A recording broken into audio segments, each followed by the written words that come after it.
是大限将至，往后的路你得独自走了。师傅，你看这是何物？万魂幡，真不愧是魔门弟子，为师还没死透，你就想收我魂魄？蠢材！为师修为高你3个境界，即便将死，又岂会被你这初出茅庐的小子算计？师傅，这幡确实用料下屯，皱纹残缺，它只有收魂养魂的些许功效，没有禁制，也不能操控。那你拿出来做什么？给你当祭魂之所。徒儿就这本事了，这万魂幡你爱进不进吧？你只是为了保我魂魄？不错，师傅，你也知道做孤魂野鬼不好受，一不小心还会被抓去日夜受刑。说不定徒儿将来得道成仙，也能为你重塑肉身。你这婆婆妈妈哪有半分魔门弟子的狠辣？师傅，你就说进不进吧。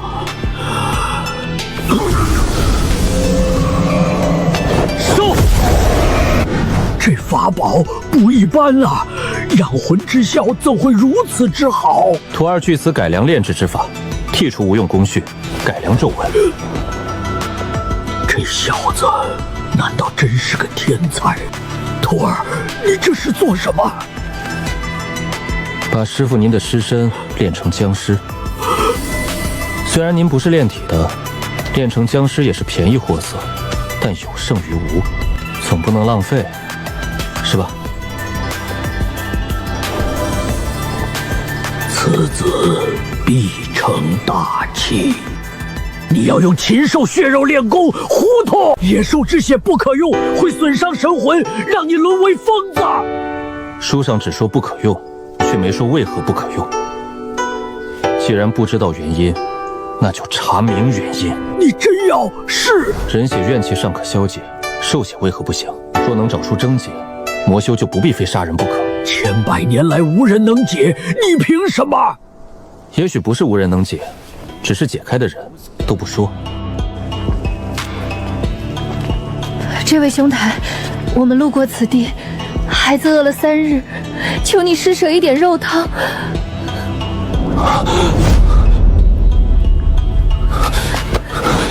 相逢即是缘，诸位随意。饿久了别大口吃肉，先喝汤，再吃肉泥。你们不像逃荒，怎会跑到深山？在下催现人性，县里突然下令，要征10岁以下孩童3000个，送往清河剑派修行。我儿刚满周岁，我们只能连夜逃走。清河剑派天下第一，遇上他们先逃。难道这真是仙缘？县令是什么德行，你还不清楚？真有好事，他会平白送给百姓。有人假冒清河剑派，收集童男童女。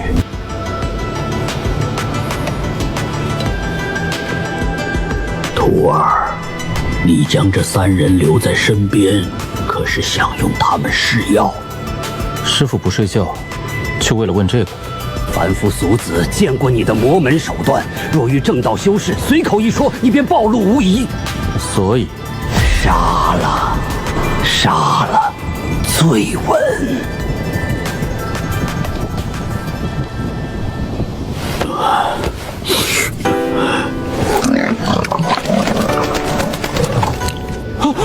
这些都是壮士一夜抓来的，不是口粮，是尸药。赵先生识字，帮我记录他们的反应。记录什么？发作时辰、不良症状、剂量差异，一个都不能漏。你真不准备用他们试药？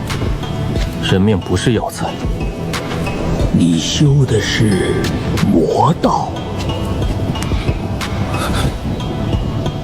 魔道又不是蠢道。清河剑派遇见百里不过转瞬，那假冒之事迟早引来他们，所以我更不能乱杀人。你若心慈手软，迟早死在这条路上。师父误会了，我只是不喜欢没必要的麻烦。良好1个时辰，野猪躁动，鸟先发作。不是体型越小越快，是灵气流转越乱越快。症结不在血，而在神魂杂孽。壮士，你究竟是什么人？路过的人。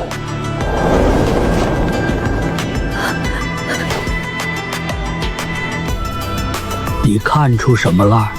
兽血令人癫狂，不是因为兽血低贱，而是兽类神魂杂乱。若先以药性沉淀杂念，再用静心法炼化，或许能用。或许修仙哪有不冒险的？你要亲自试，不然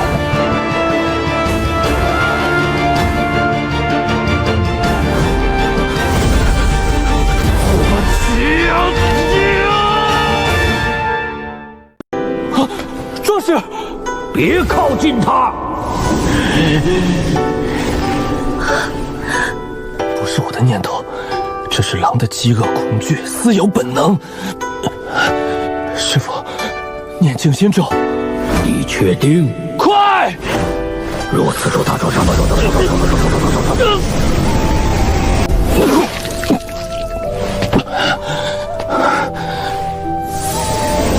你炼化了兽血丹，没放。壮士，你救我们，又救自己，到底图什么？千金难买我乐意，这条路走得通，总算大功告成，吾道成矣。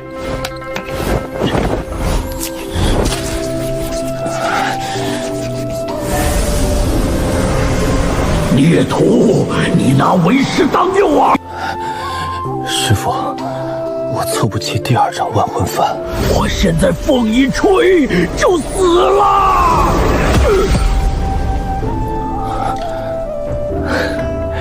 成了。师父，我要去催县。孽徒，你莫不是疯了？兽血丹能用了，可药效太低，山里的野兽不够。崔县有魔头，也有清河和剑修，所以更要去。走远些，耽误3、5年不算什么。这次3、5年，下次就是7、8年。我要叩开仙门，要揽星河入梦。师父，我会把你托付给赵河州一家。将为师扔了！等我修行有成，一定回来寻你。你一个初出茅庐的小魔头，还没到出师的时候。师父，你散尽了魔功。如此一来，清河剑派也看不出端倪。那你怎么办？最多活3年。师父，你这是活腻了吗？我那么辛苦给你炼制万魂幡又有何用？本来我就要死了，早晚并无区别。你不说要成仙吗？3年时光，你若是能达到河道境界，那为师还有救。你还不如让我3年成仙算了。怎么，刚才的雄心壮志呢？若是这便气馁，你还修什么仙？为师要睡一觉了。如果不是要死了，少来打扰。河道便是成仙最后一道难关，过了之后，飞升成仙便指日可待了。3年河道，跟3年成仙没什么区别。行过小周天，念咒掐指诀，贫道我本是龙虎山，得了道的小神仙。此处乃是正门官道，按规矩是不许摆摊的呀。闲事莫理，你且看看那白帆，这字嘛，着实有些丑。谁问你字怎么样了？我是让你瞧瞧那白帆插在何处。都警醒着点儿！县太爷征收童男童女之事已经传开，城中江湖好汉云集，咱不过是巡查的，如实汇报便是。走。又跑了一笔生意，这年头就没人想问问补吗？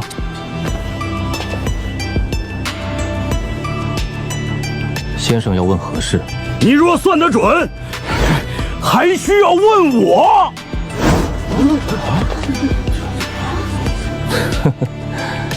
阁下，这是考我来了？怎么，算不出来？这点本事都没有，你敢给别人算命，那不害人吗？今日爷爷我便要为民除害。若是阁下不信，不妨先试试。这第一卦，我只收1文钱。若是我说中了，你便给我1文钱；若是错了，100倍奉还；如何？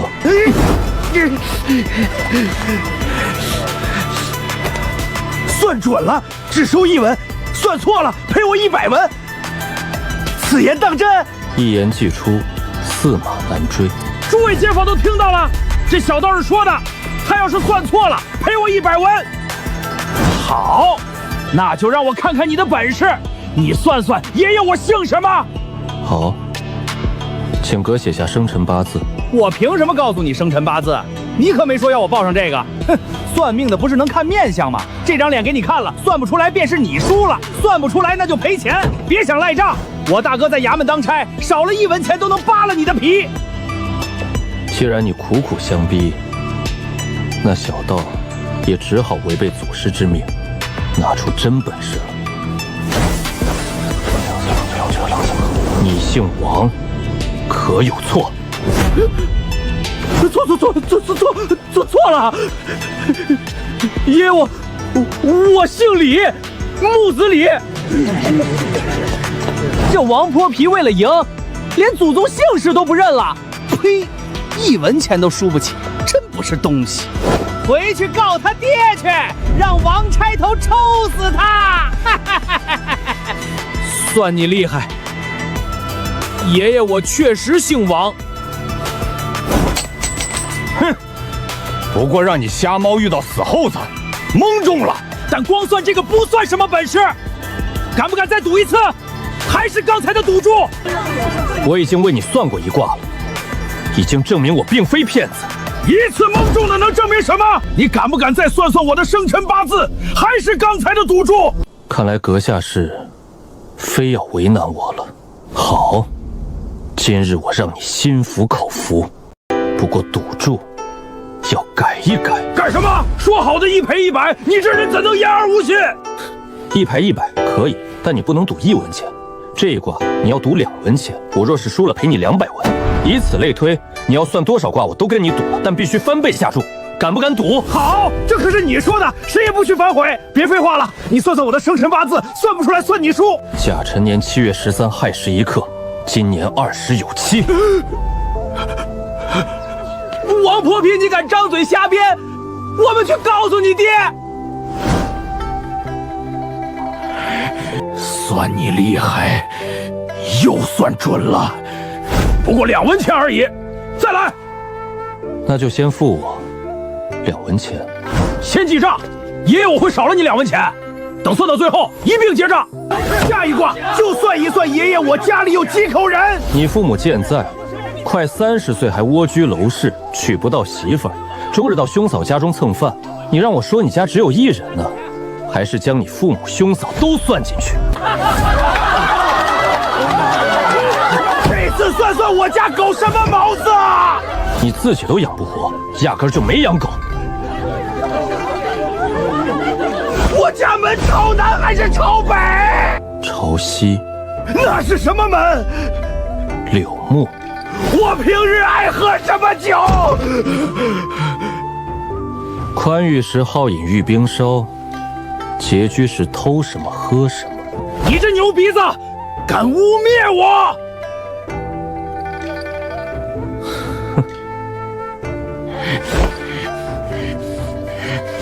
我写字于掌心，你来猜是何字？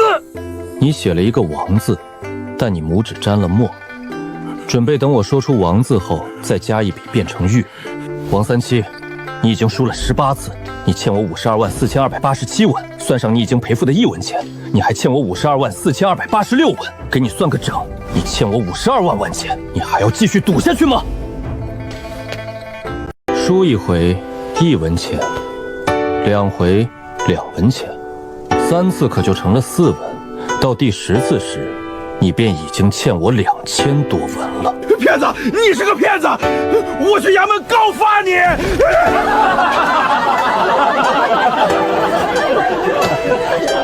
多谢各位仗义直言，诸位今日若要算卦，我分文不取。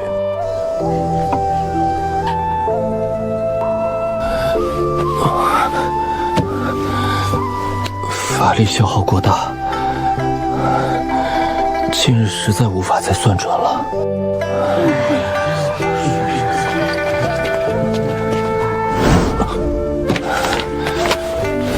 你还真是心急，说好半夜再来，免得旁人瞧见，怎么连几个时辰都等不及呢？道长莫怪，老夫病重，早几个时辰服药也能让他少受些罪。那场戏我演的还算凑合吧，还请道长兑现承诺，赐我仙丹。你这人，平日里偷鸡摸狗、欺压良善，除了这份孝心，当真一无是处。你父亲是气弱体衰，这药能补足亏损，待醒来或许会胃口大开，需清淡饮食3日，方可恢复正常。对我磕头有何用？去给你欺负过的人磕头赔罪去。若让我知晓你还在作恶，我便亲自给你报应。你老夫吃了我的丹药，我也会剖腹挖肚取回来。不敢了，真的不敢了！道长切莫动气，我绝不敢再做恶行。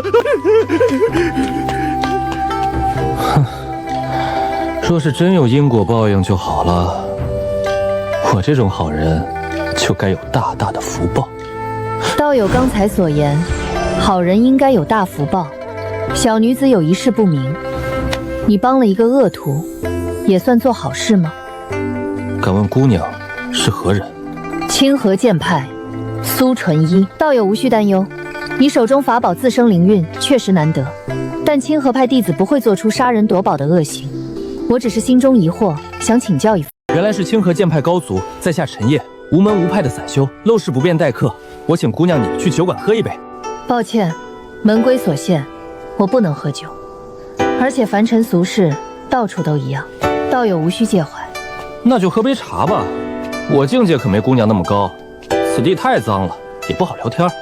说来冒昧，我已暗中观察许久，实在不解道友所为，可否为我解惑？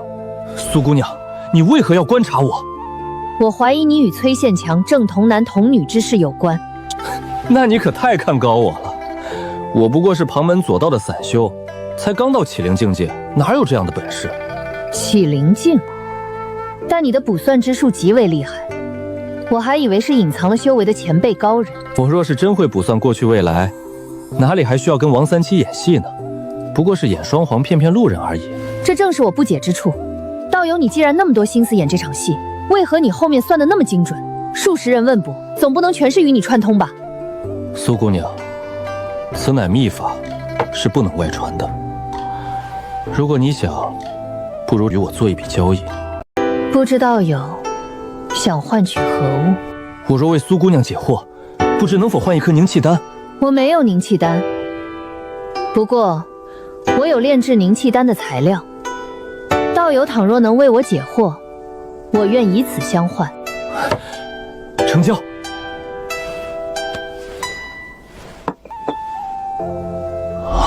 玄机录，这材料品质绝佳，清河剑派果然财大气粗。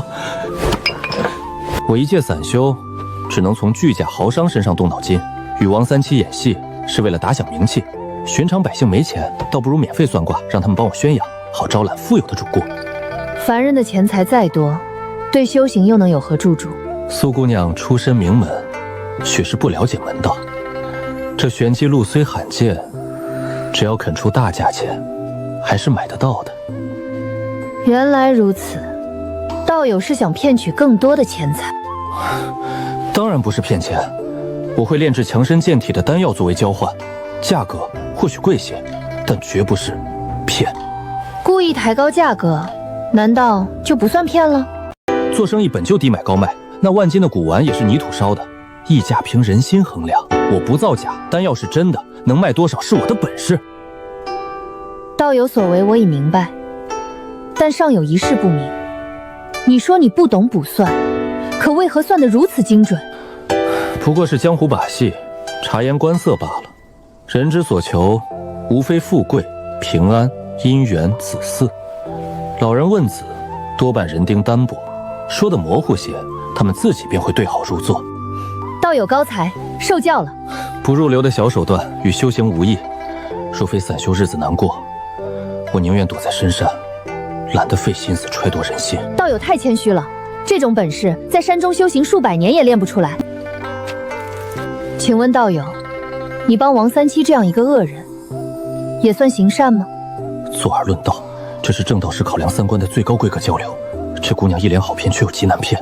若是在这双眼睛前撒谎，定会被看穿。若要问我本心，那我要说，因果已了便是善，孽缘纠缠不清便是恶。还请道友细说。我初到崔县，王三七想敲诈我，被我教训，他对我的恶便得了报应。而后为了打响名声，我与他合作，他演戏，我为他老父治病，互不相欠。我得了名声，他救了老父，因果了结得很完美，那便是善。那被王三七欺凌过的其他人呢？那是他们的因果，我让他去赔偿致歉，不过随口一提，那些人是原谅还是报复，是他们自家的事。待我得到所求之物离开，王三七日后是否收约，与我再无瓜葛。若依道友所言，弱小之人又该如何了结自身因果？只能默默忍受吗？达则兼济天下，穷则独善其身。凡人的因果究竟如何了结，那是仙人才该思量的问题。等我超凡入圣，位列仙班，或许就能让天下人皆得因果报应。让天下人皆得因果报应，这如何能够做到？待死后再行清算呗。若能让所有凡人死后尽聚一处，生前善恶皆于一面明镜中映照无疑，再依据未了结的因果，该下油锅的下油锅，该重新投胎的重新投胎。如此一来，可不就人人皆得因果报应了吗？重新投胎，这是何意？便是再度转生成人，或是牲畜，又或是花草树木。我不过随口一说，具体如何，等我成仙了再细想。坏了，这世间修士眼中轮回近乎夺舍，他该不会大喝一声大胆魔头，一剑削了我的脑袋吧？罪孽清算，了结因果，轮回重生。先生这番雄心壮志，真令我自惭形秽。我皆曾苦思如何拯救万民，即便掌门，也未曾有过这般奇思妙想。这也并非我的独创，我不过是识人牙路罢了。先生谦虚至诚，深感佩服。我正有一件大事，要请先生相助。请我帮忙？苏姑娘言重了，我这修为能帮得了什么？正是崔县强征童男童女之事。他至少是通玄境界，他都应对不来的麻烦，我这启灵小修士卷进去岂不是找死啊？苏姑娘，那假冒清河剑派的狂徒，当真如此棘手？实不相瞒，我查访多日，寻不见假冒之人的踪迹。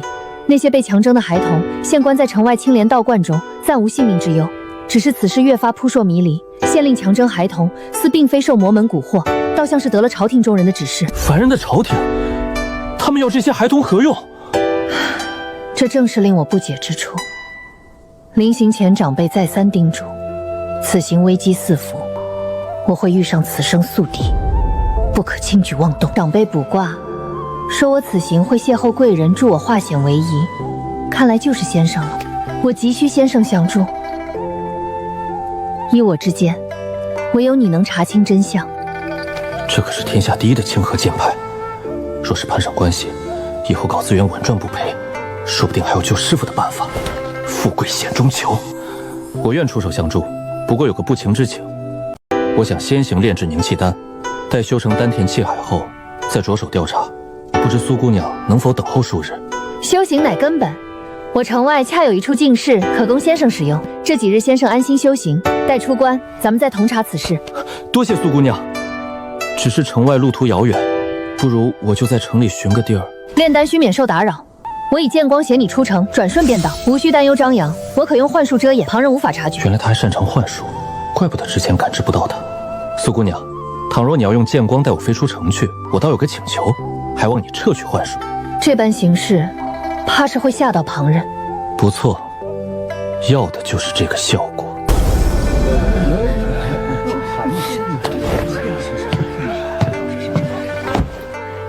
掌柜的，我这个包袱想暂且寄存在您这儿，过几日便来取回。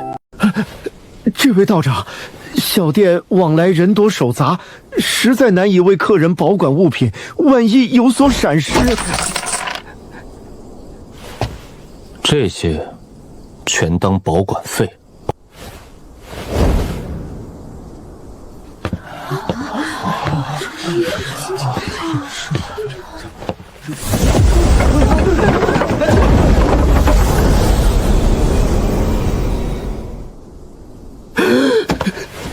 这可是神仙留下的宝贝，万万不能有丝毫损伤。今日过后，我这小神仙的名号算是彻底坐实了。我初次随着师父飞上天界之时，与道友一样，喊得嗓子都哑了。我当时只觉天地广袤无垠，总想着有朝一日能独自驾驭飞剑，奔赴天涯海角，看尽世间奇景。苏姑娘如今已然能驾驭飞剑，想去哪儿就去哪儿，真正的自由自在。修行之路，越行愈觉艰难。虽说如今已能御剑飞行，可我终年在深山闭关修行，打坐练剑，哪有闲暇外出游玩？这方圆10丈的静屋，竟是直接用飞剑在山岩之中硬生生劈凿出来的。这位苏姑娘的剑光，究竟犀利到何种地步？先生请随意。我虽不精于炼丹之术，但门派之中存有相关典籍，这些或许对你凝聚气海，能有些许助力。这2本是师父墨慈传授过的普通典籍。气海旋转，竟还有正反之分。顺时针旋转提炼灵气，效率高；逆时针施法更为顺畅。服用2次凝气丹，凝聚2个气海，想法惊人。假设一个气海每年翻倍，30年进阶，2个气海一开始就翻倍，也需29年，差别微乎其微。修仙恰似一门包罗万象的精细学科，还能尝试多次凝聚，这些细节，师父可从未提及。若是同时凝聚2个相反方向旋转的丹田气海，会有何效果？真想再要一份材料试试凝聚双气海。不行，不能坐地起价得罪了他。没料到陈烨在阵法上有如此造诣。苏姑娘若是有什么疑问，只管开口便是。你借我典籍，我正寻思如何回报呢。你删减了诸多咒文，这阵法汇聚灵气的效果，竟比我所学的还要出色。只是引来的灵气怕是有些驳杂不纯，甚至连腐败的阴灵之气都会吸纳。无妨，凝气丹是低级丹药，杂药灵气不影响品质，关键是炼制速度，速度越快，丹药效果越好。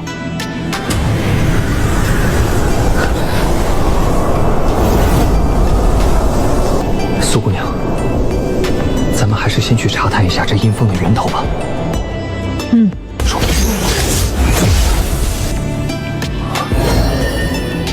这施法速度差的也太多了。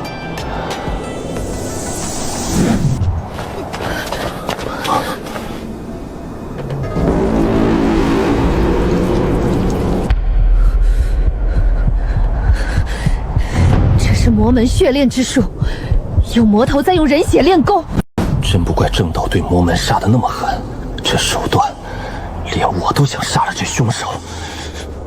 苏姑娘，看最上方的尸骸，怕是也死了数日，那魔头未必就在附近。无妨，我能找到。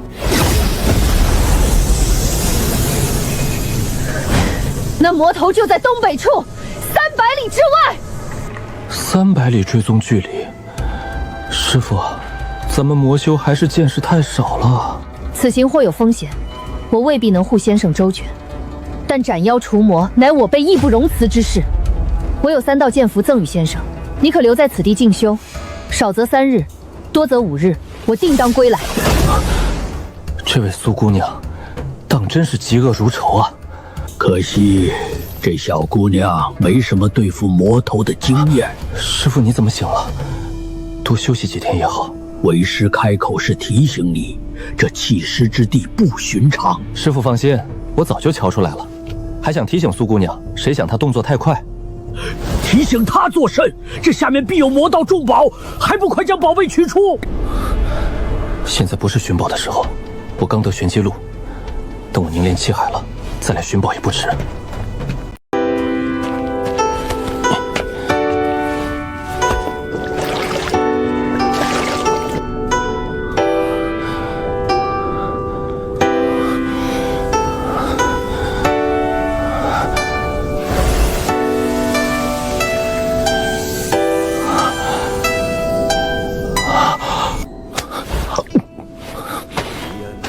凝气丹入丹田，灵气环绕，外壳剥离。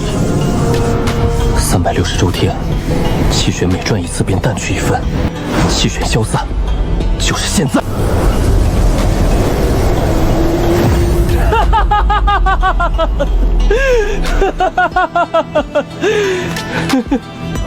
气海凝聚，终于脱离凡人身躯，气海境寿元200年。若是能学会天下第一的清河剑术就好了。可惜我这魔修身份去求真传就是找死。如今修为已成，是时候去探究一下那个神秘的尸坑了。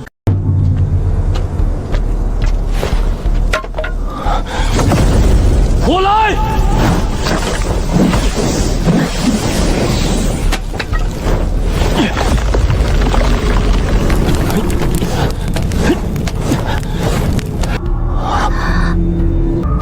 你这封定寺庙是何意？阿弥陀佛，施主满怀杀意，不管有何来意，切莫伤及外面旁人。我凭剑意所指，追踪害人无数的魔头。大师，你沾满怨气的袈裟作何解释？众生愚钝，众生皆苦，贫僧度众生，自然沾了凡人的怨念。阿弥陀佛。果然有陷阱。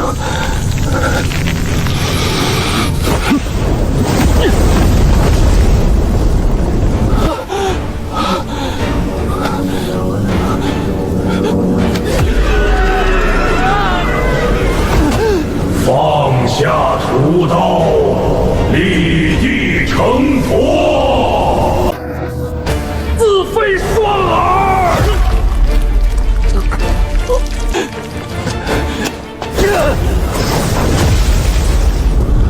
不知道魔音破了没有？不能伤。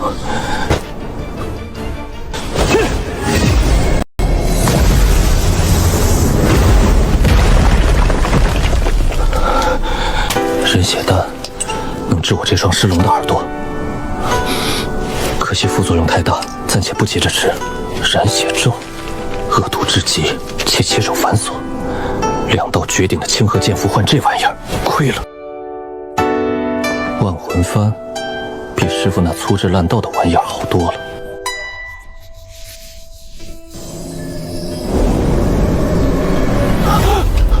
无需多言。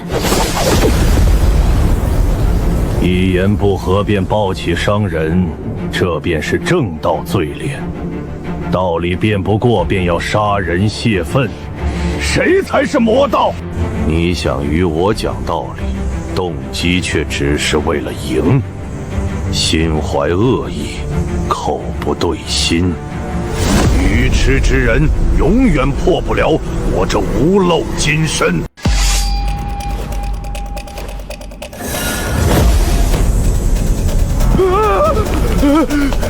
以身养剑，你不怕剑锋反噬，连神魂都受损？剑心即人心，精诚如一，两心皆正，何惧受伤？魔头，受死！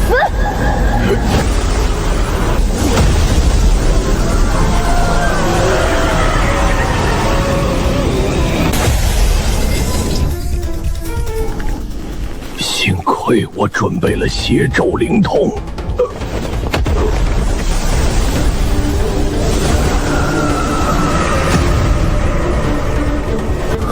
邪咒灵童，用亲生骨肉回去神智炼制。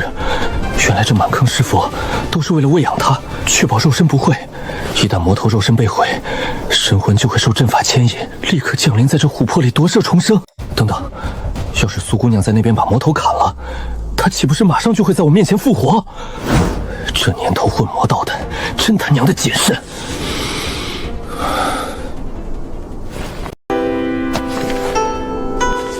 泡水不烂，也没有翻越的卷边缺角，只有这一道白痕。这白痕，该不会是刚才那道剑符砍出来的吧？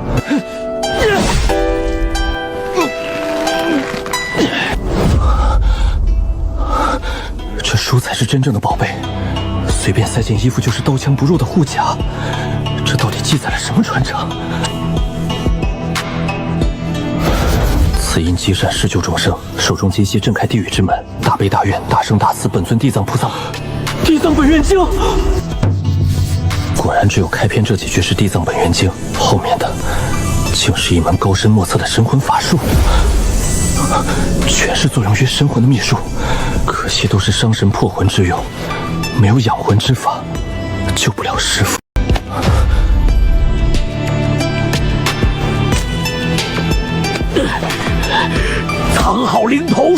破咒连神，多一条命。师傅，徒儿是3年便要飞升成仙的，何必为夺舍做准备？妇人之仁，速毁之，否则魔头夺舍随手炼化你。师傅，值得冒险。你夺舍经验丰富，如果我布阵阻挡魔头神魂，能挡多久？你难挡通玄一击，但神魂离体如无根之木，施法越多，消散越快。隔绝联系，困魂拖延。修仙哪有不冒风险的？万事俱备，就等苏姑娘斩了那魔头的肉身了。毕竟，清河剑术天下可是第一呀。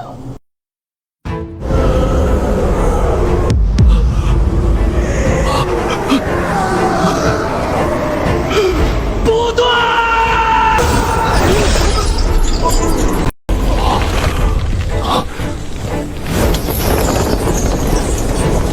万魂幡，这是我的万魂幡！抓不住就砍了，保命要紧。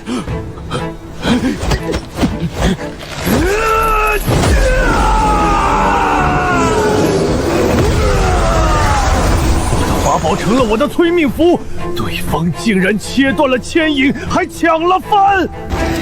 阿弥陀佛！我与施主并无仇怨，为何害我性命？业障缠身，必有恶报！这和尚对着空气念叨，就能渡金身？神魂在衰弱，必须把他骗出来，同归于尽。施主，既然要害我性命，为何不敢出来一剑？若是知道此事见不得光，不如回头是岸，撤去阵法还来得及。阿弥陀佛，大师误会了，我不是要害你，我是要渡你早登极乐。世间乃是苦海，回头是岸就是赶紧去死。我一片苦心，请大师走进我的幡吧。那你为何不敢与我相见？阿弥陀佛，我不求回报，不需要大师记住我的长相。施主如此做派，有损清河剑派威名。你若真有本事，解开束缚，让我见识见识天下第一的清河剑诀。我的好师姐啊，说好不暴露身份的。好，既然你知晓我来历，我也不能坏了清河威名。为公平起见，我解开万魂幡，与你公平一战。好，有担当，解开幡，我让你3招。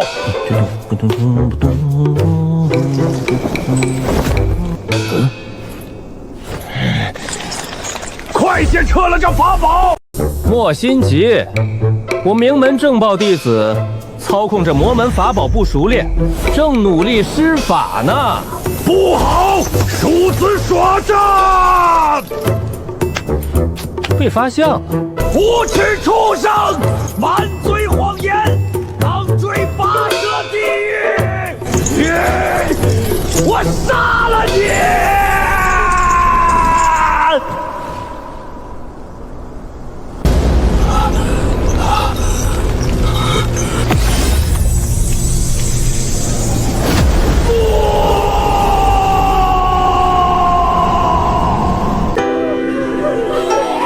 笑得真惨，让他们报了仇，怨魂就不够凶了。法宝毁了一半。师傅，我还没龙透，没掏空他所学钱，我会留他一口气。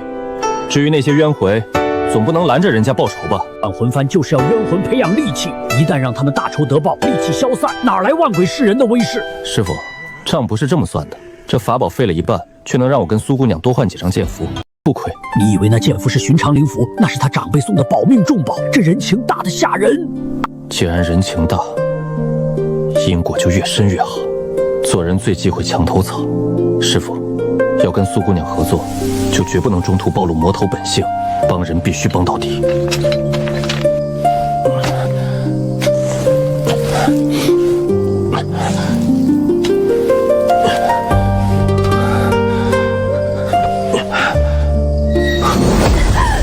苏姑娘，你怎么回来的这么快？我耳膜受了伤，听不太清。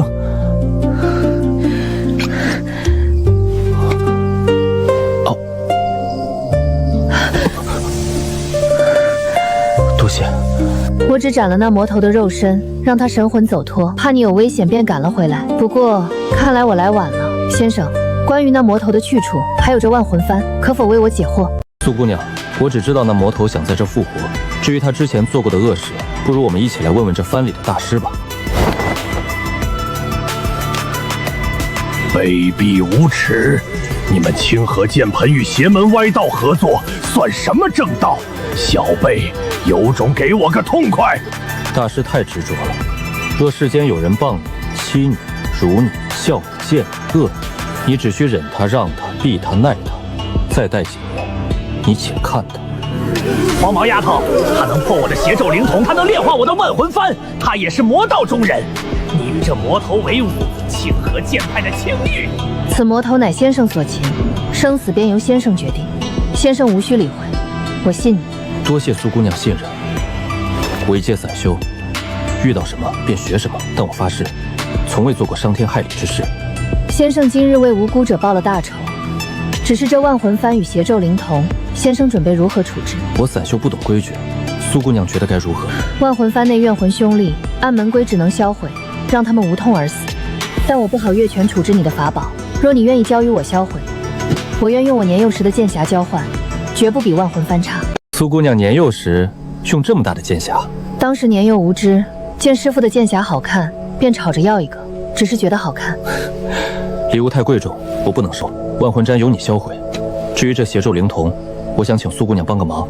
这孩童还活着，这是我刚得的神魂秘术，若能改良，未必不能救人。我怕是10年也研究不透。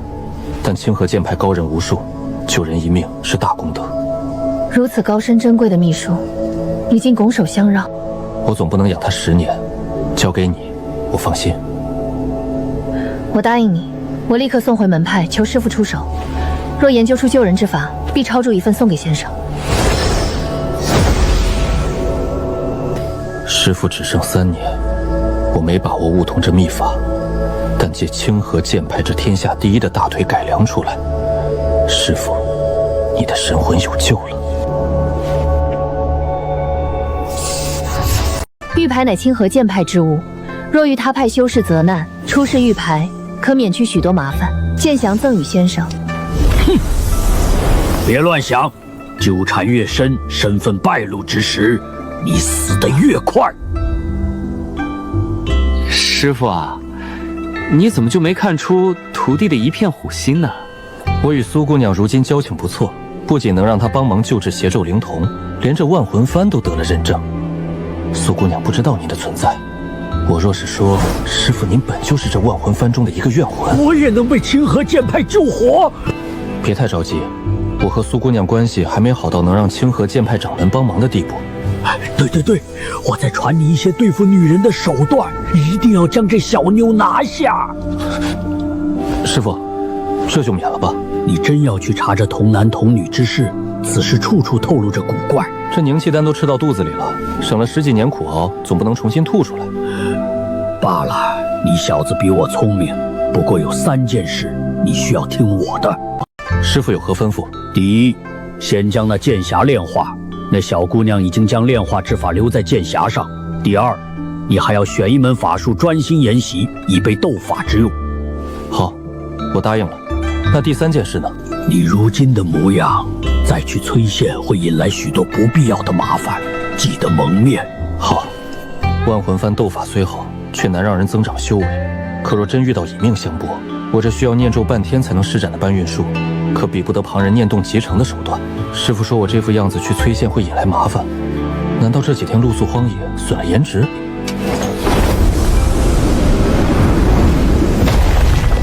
拜见恩公！老人家无需多礼，我说了，为你们报仇只是适逢其会，主要还是你们自己报了仇。若无恩公相助，我等一辈子都是孤魂野鬼。也怪不得苏姑娘，魔道犯下累累血债，正道许多时候不得不矫枉过正。我等被害被杀之时，不见正道来救人，怎么到我们报仇雪恨之时，他们就来矫枉过正了？老人家这话问的有道理，回头有机会我也帮你想想，去问问那苏姑娘。恩公言重了，若是让恩公为难，便是老夫不知廉耻，忘恩负义了。这点小事不至于。老人家，那苦厄和尚招了没有？招了。恩公不问，我们便在藩里对他多用几次酷刑，将他毕生所学全挖了出来。这开口禅需要念诵经文，向涅槃宗供奉的佛陀戒法。看涅槃宗弟子的行事作风，这连名字都没有的佛陀，多半是个邪神。向他戒法，早晚得出事。居、所、问、行，还是这4门神魂秘术练起来稳妥。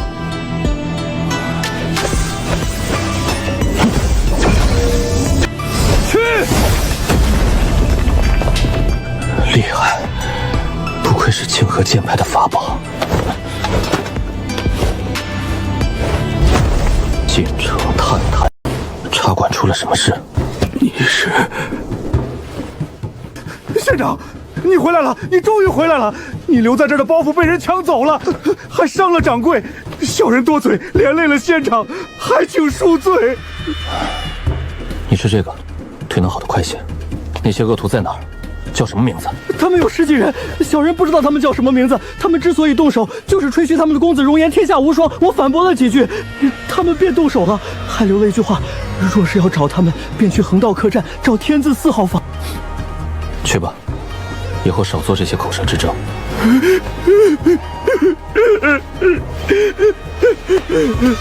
怎么，这又心软了？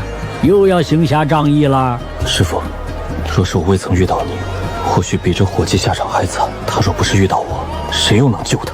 这世间没有因果报应，当真是令人不快。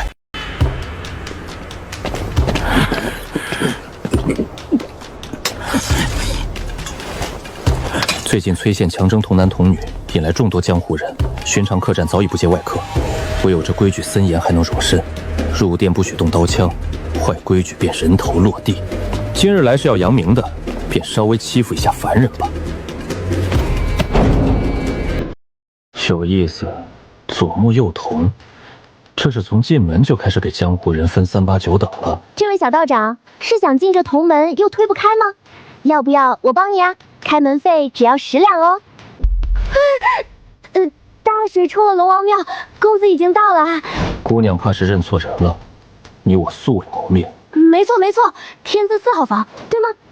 我与公子确实素未谋面，但早就久仰大名了。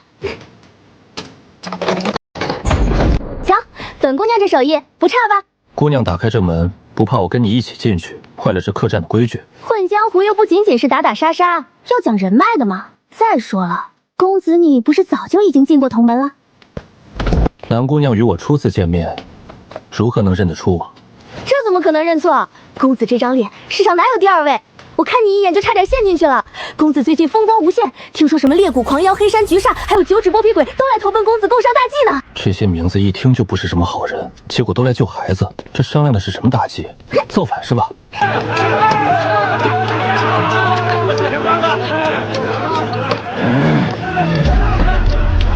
他不是裂谷狂妖吗？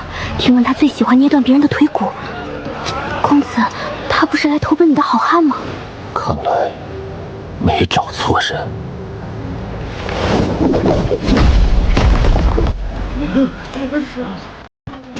是你打断了百叶茶馆那位伙计的腿啊！我再问一次，百叶茶馆的掌柜与伙计是谁打伤的？不是说横刀客栈不许动刀枪吗？确实不许动哦。啊！小心！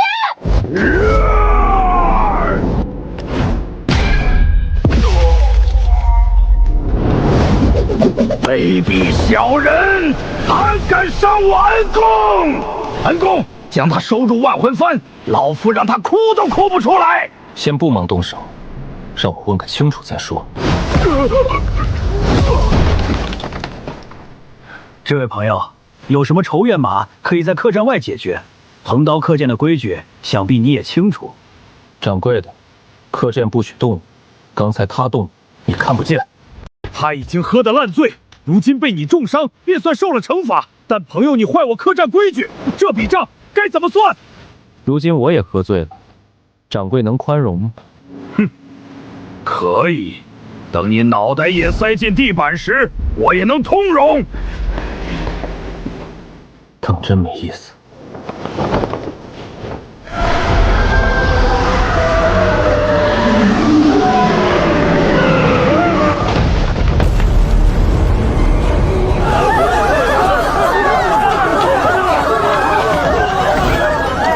蓝姑娘，请稍等。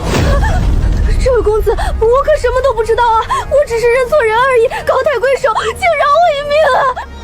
你还在演戏，蓝姑娘，你故意将我带到此处，为的就是让我与他们闹起来。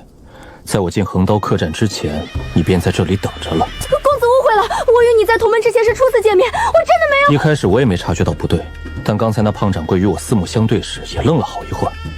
就连男人也如此，怎么蓝姑娘与我初见之时，只是瞪大了眼睛，立马就能开口打招呼了？说说吧，专门等我，所为何事？公子当真是仙人吗？略懂法术，但算不得真仙。好，想必公子也知道崔县强征之事。我将公子引到此处，其实就是为了救人。既然是你故意挑起事端，那便算你欠我的。公子说的对，我欠你的，我一定还，我什么都愿意。请公子给我一个将功赎罪的机会。那你去为我取些东西来。原来是取东西啊！去将县衙里所有强征童男童女的相关文书给我偷出来，还有县令勾结江湖人士设教陷害的证据，一个不落的给我送来。这崔县的县衙比州府还要守卫森严，我怕死就入我万魂幡吧，死了就不怕死了。不，公子饶命，我这就去。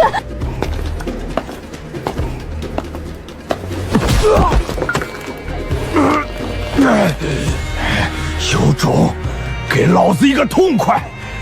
皱一下眉毛，算老子是孬种！你们那个江小姐在哪儿？强征童男童女之事，是否与她有关？呸！让我出卖小姐，你想都别想！哪怕粉身碎骨，我也不会告诉你半个字。本来还想先学定身咒，非要逼我先学刑讯逼供。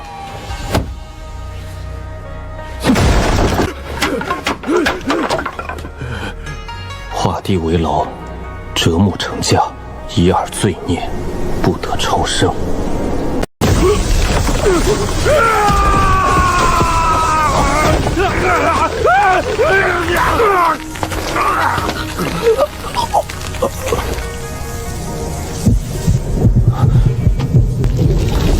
不好，遇到同行了。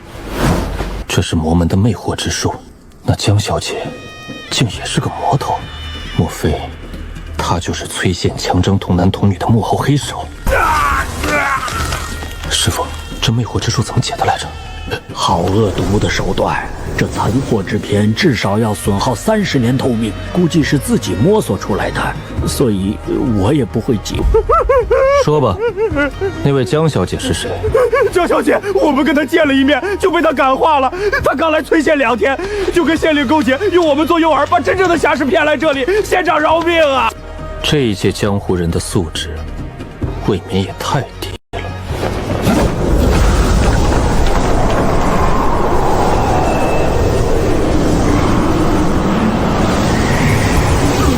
如今魔头已经现身，你待如何？等那苏纯一回来，借他的剑斩了这个魔头。这魔头能施展魅惑之术，修为应该比你高。稳妥起见是该等苏姑娘，但我已经打草惊蛇了。那江公子很快会得知傀儡被杀，绝不会放过我。你这小子又有什么歪主意？阵法，听说修行界以弱共强，多半靠阵法。布下厉害的阵法不仅需要时间，还需要许多天才地宝。那苦厄和尚的神魂虽然虚弱，好歹也是通玄境的修为。你说，若是让他引爆精血，能炸死通玄境吗？不可能，他衰弱的连肉身都没有，最多像个闷皮崩别人一脸。你想干嘛？缺了肉身，咱们给他找一个便是，试试呗。既然要做，不如做决绝些。你小子真发疯啊！炼尸控魂可是魔门手段，而且你未必有那么多时间可以准备，对方随时会追来。拼一把，再不行，我还有苏姑娘的剑符保命。而且，徒儿有办法拖延一下。清河剑派外门弟子陈叶琴恶徒于此，欲寻仇者，7日后黄昏，城南百里无名孤峰了断恩仇。这玉牌可是真货，你就用来骗人？做戏做全套，不然怎么骗得过魔头？说得轻巧，你这杀人炼魂又准备炼尸，不怕你的苏姑娘知道了，直接砍你脑袋？我有自己的行事准则，罪大恶极之人杀了也就杀了。如今是清河剑派地位高，但无于我，何必低眉顺手？吃软饭能吃得这么硬，真是个不要脸的小魔头。师妹，你这整天板着一张脸，这脸色是给谁看的？若是看不惯，没必要委屈自己坐马车。得意什么？到时候还不是要被师傅一口吞了神魂，魂飞魄散？师兄是盼着师傅晋升失败，好夺舍了我吗？等此事了结，我就让师傅将你送给我，让你知道什么叫生不如死。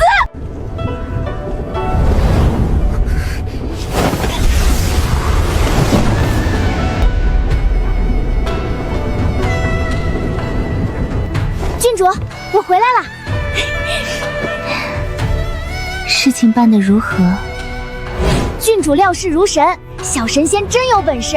没过多久就发现我故意引诱他与江时月的人闹起来。我在横刀客栈见到了他的留言，是清河剑派。清河剑派总算来了。郡主，这清河剑派真能对付得了那些魔头吗？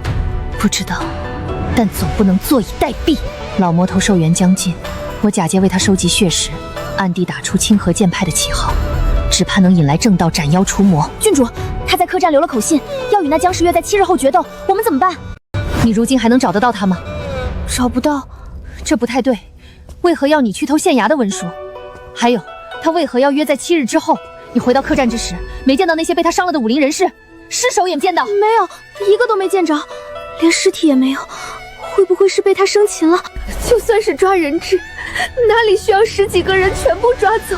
生不见人，死不见尸。这个清河剑派的修士，恐怕也是个杀人烈士的魔头。生不见人，死不见尸，连骨头都没留下。郡主，不是都说清河剑派是名门正派吗？我看那位小哥不像个魔头啊。傻丫头，你看那江时月用各种秘术改换容貌，难道长得不好看吗？差远了，那位小哥比这个小魔头长得好看10倍，不100倍。不好，莫非是被魔门的魅惑之术扭曲了大脑？我命令你，现在去找到那个躲起来的魔头，杀了他！遵命，郡主，我尽力去办。傻丫头，我不过开个玩笑，往后遇到修行者，保存自身才是最重要。啊，郡主，你刚才不是还命我去杀了？若他真是魔头，那7日后的战书一定是误导江时月的陷阱。若是能知晓他心中所想，或许我能驱虎吞狼。郡主放心，我一定不负所托。保存自身优先，不需要再独自与那修士见面。今晚先好好休息。那今晚还像小时候那样？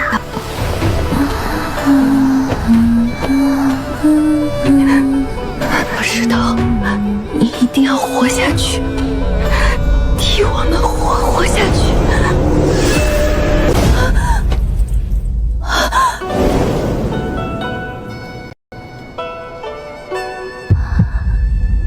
世上真有如此好看的人。这个清河剑派的魔头怎么来了？他究竟想要什么？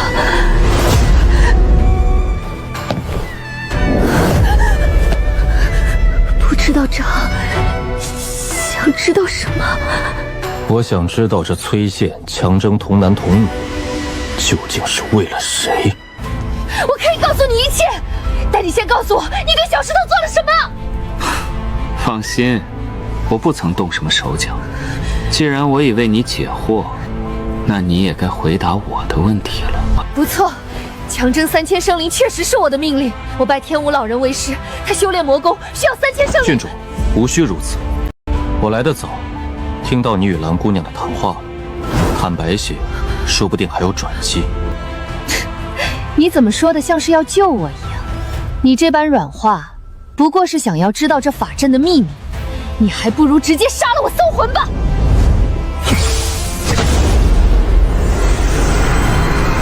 郡主，原来你也是邪兽灵童，杀了你天武老人便会心生感应。你想让我跟那魔头两败俱伤？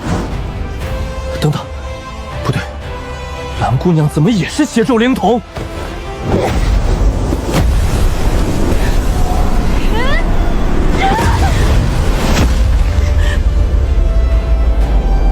郡主，刚才你弄出这么大阵仗，就是为了救下蓝石姑娘。既然连死都不怕，何妨拼一把，相信我一次呢？蓝姑娘，你若想让郡主活下来，那便劝一劝他。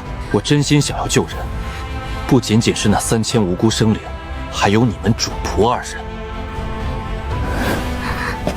郡主，要不我们就试试，反正我们也反抗不了。道长宽宏大量，我也不会有所隐瞒。不过，你究竟想知道什么？郡主，其实你与这位蓝姑娘不是主仆，而是血亲姐妹吧？不错，蓝石是我的妹妹，也是所有兄弟姐妹里唯一活下来的。那老魔头从我记事开始，逼着我将他们变跟我一样的傀儡。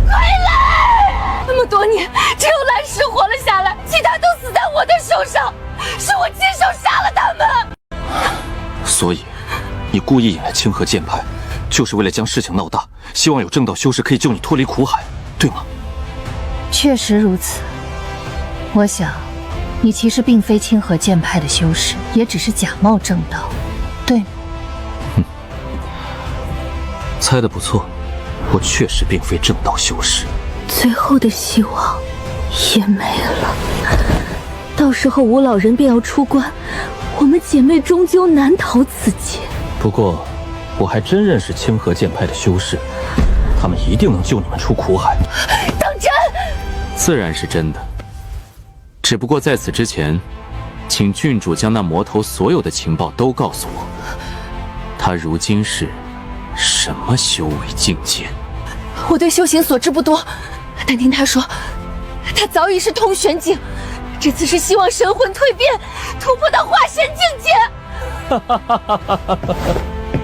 还只是通玄吗？那便简单了。苏纯一也是通玄境，但清河剑派天下第一。郡主，你能确认那天吴老人何时出关吗？不知道，那魔头神出鬼没，他只嘱咐我收集生灵，等办妥了，江时月自会通知他出关。兜兜转转又是江时月，他是什么境界？气海境。他曾逼我耗费许多人命，帮他寻来洗炼肉身的钢煞之宝，结果谁想到他伸手抓起一枚沾染钢煞的玉石，当场惨叫出声，吓得直接扔了出去。从此之后，那一箱用生灵换来的钢煞玉石就被锁在他的密室之中，他再也不敢碰，根本不敢突破境界。窃国大妖的徒弟，竟是个不敢吃苦的废物。道长问的这般仔细，是要对付那江时月？魔头多是自私怯懦，他若真去涉险，必定有诈。若能让他们内斗消耗，或许才有一线生机。江时月无足轻重，若除掉他，反而会惊动那老魔头马上察觉。郡主，眼下孩子们并无安危之虞，倒是你与蓝姑娘被中了诡异禁制，若不能及时解决，随时会万劫不复。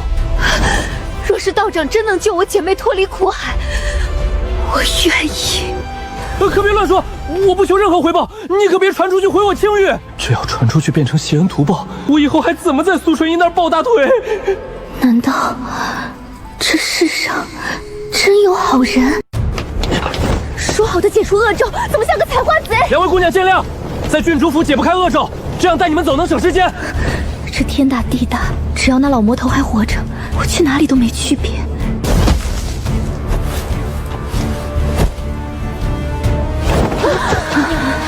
前面就到了。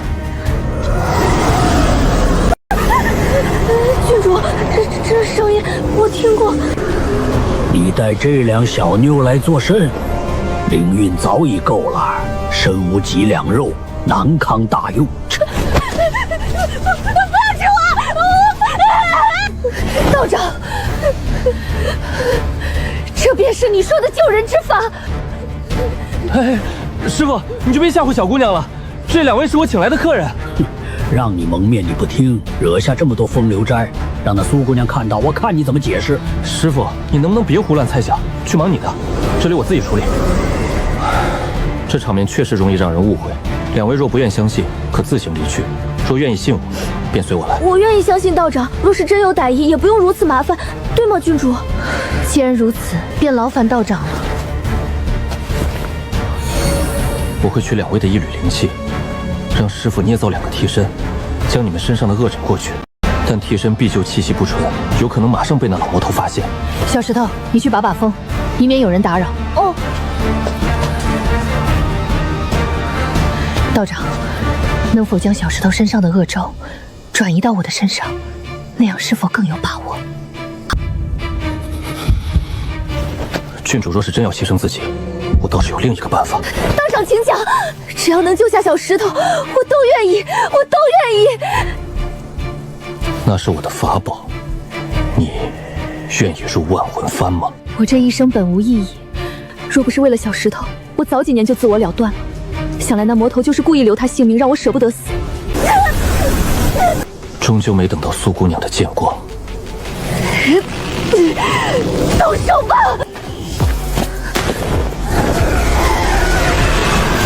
何方小辈敢坏我好事，我必将你抽筋扒皮！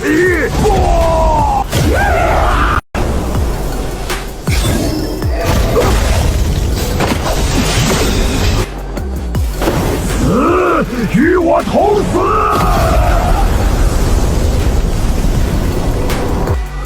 入我万魂幡，还有一线生机。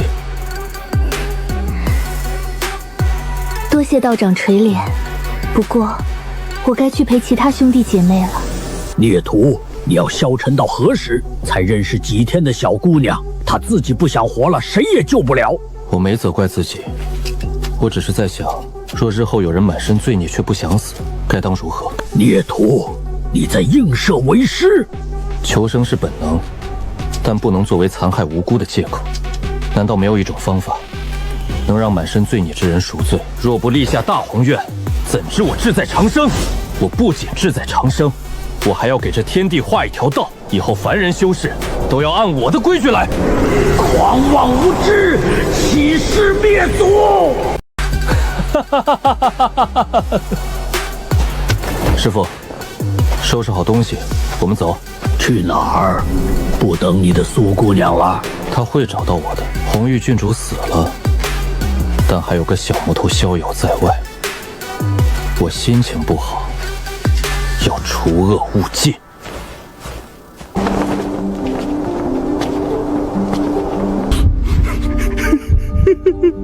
明明全城带笑，为何又人人带笑？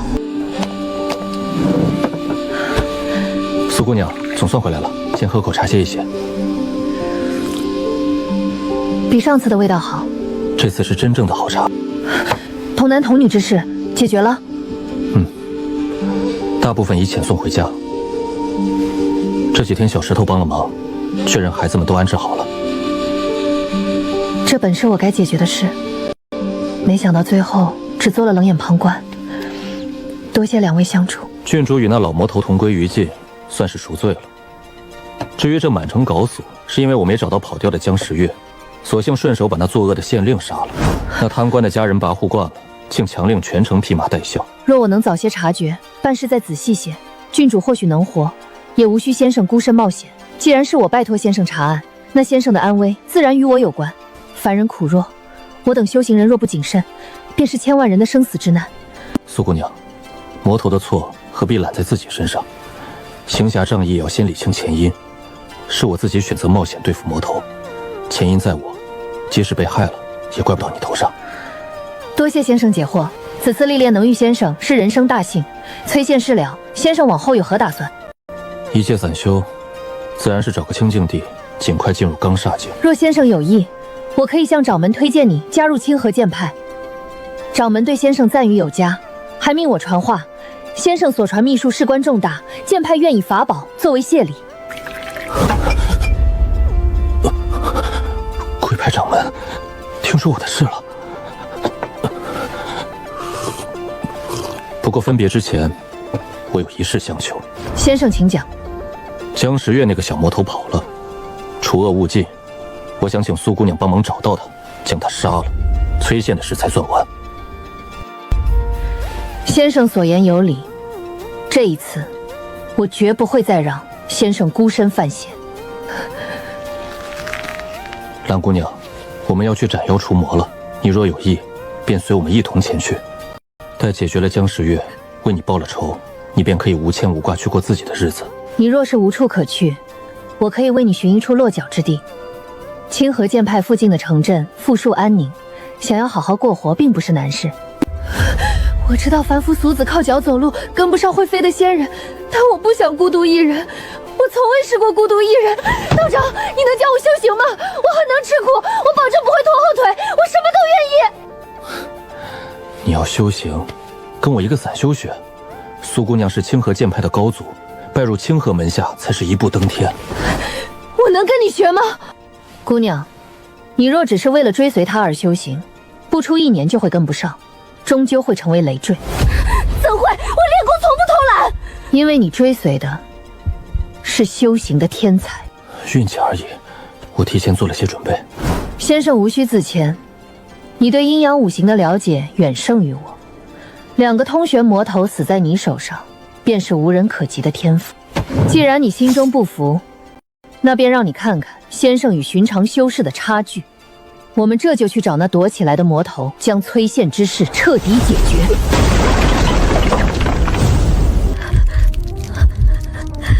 先生稍等，我这就将那魔头找出来。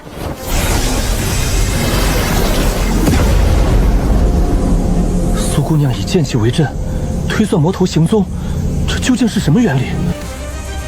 这是我从无量剑壁上领悟的。师傅说，这是掌门近些年新创的剑术，连我也只是知其然，不知其所以然。若用先生之前所说的因果来解释，我如今在崔县之上结阵，借由先生与蓝姑娘和那魔头的因果，便能逆矩行踪。将卜算之法融入剑术，还能借此传授给弟子。贵派掌门不愧是天下第一。你这魔头怎么还敢留在崔县？大概是觉得最危险之处便是最安全之处。给那崔县县令披麻戴孝，他竟然躲在这儿。你们这是等什么？仔细看先生的手段。连灵气交换都停了，原来是幻术。敢为噬灵离火分阴，棍气之反复其道，天行也。起！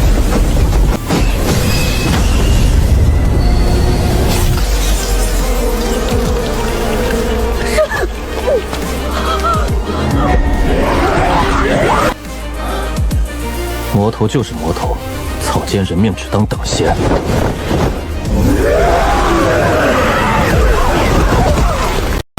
本宫杀不杀？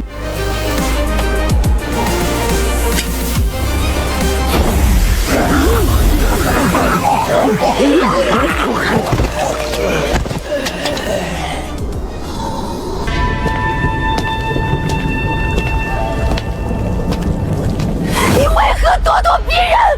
我师父莫名横死，崔县变天，我只想在此躲避3-5个月。大家都是同道中人，没必要拼个你死我活。华夏道来，什么都可以商量。谁跟你这魔头是同道中人？你敢说你不是魔门中人？拿着万魂幡，用着下三滥的迷药，难道你真以为假冒清河剑派弟子没人能看穿吗？这位就是正牌的清河剑派弟子，你不服可以问问他的意见。当我是傻子吗？当着清河剑派弟子的面用万魂幡和魔门迷药，他要是清河剑派的，我将名字倒过来写。跟个死人解释什么？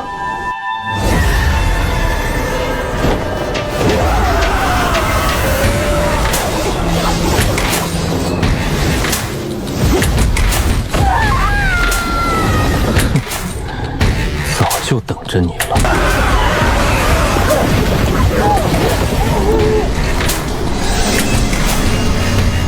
速速投降，助我万魂幡，好好忏悔你的罪孽。早就猜到你会跑，变身子。饶命！我投降！饶命啊！我还有藏起来的法宝丹药，我可以全部收。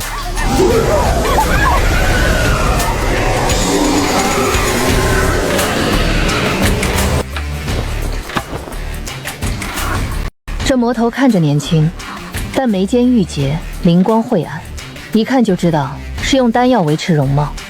小姑娘，你觉得你真能跟得上先生修行的脚步吗？随我去清河吧。你若是寻得修行的意义，将来总有一日能再见。仙妮姐姐，我随你去清河。多谢苏姑娘出手相助。先生知道清河剑派弟子稀少，蓝姑娘资质不凡，心思单纯，正适合我派。回茶楼歇着吧。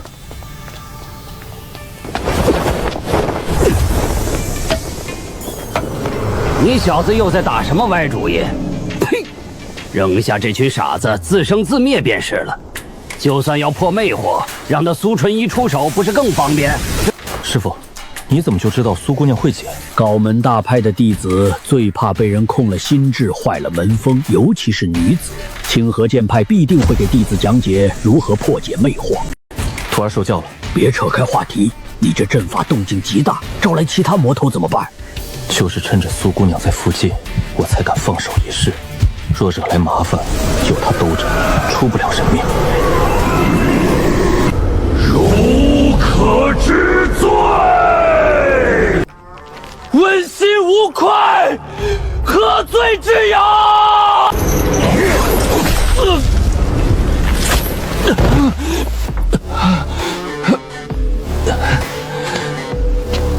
骗人容易，骗自己就难了。去。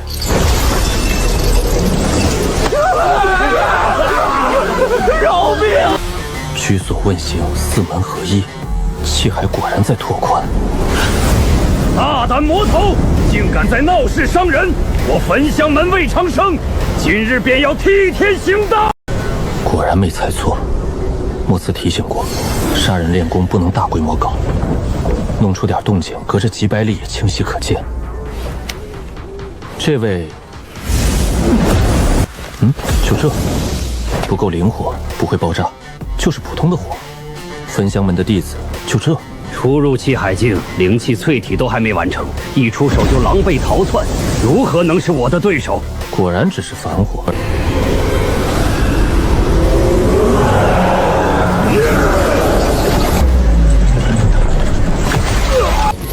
这铁钩锁链的威力是按罪孽算的，我这小魔头挨一下也就胸口挨一拳的程度，这名门正派的弟子怎么痛得满地打滚？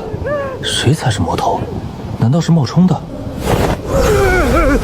狗，你这神通好吓人，我身子发软，动不了。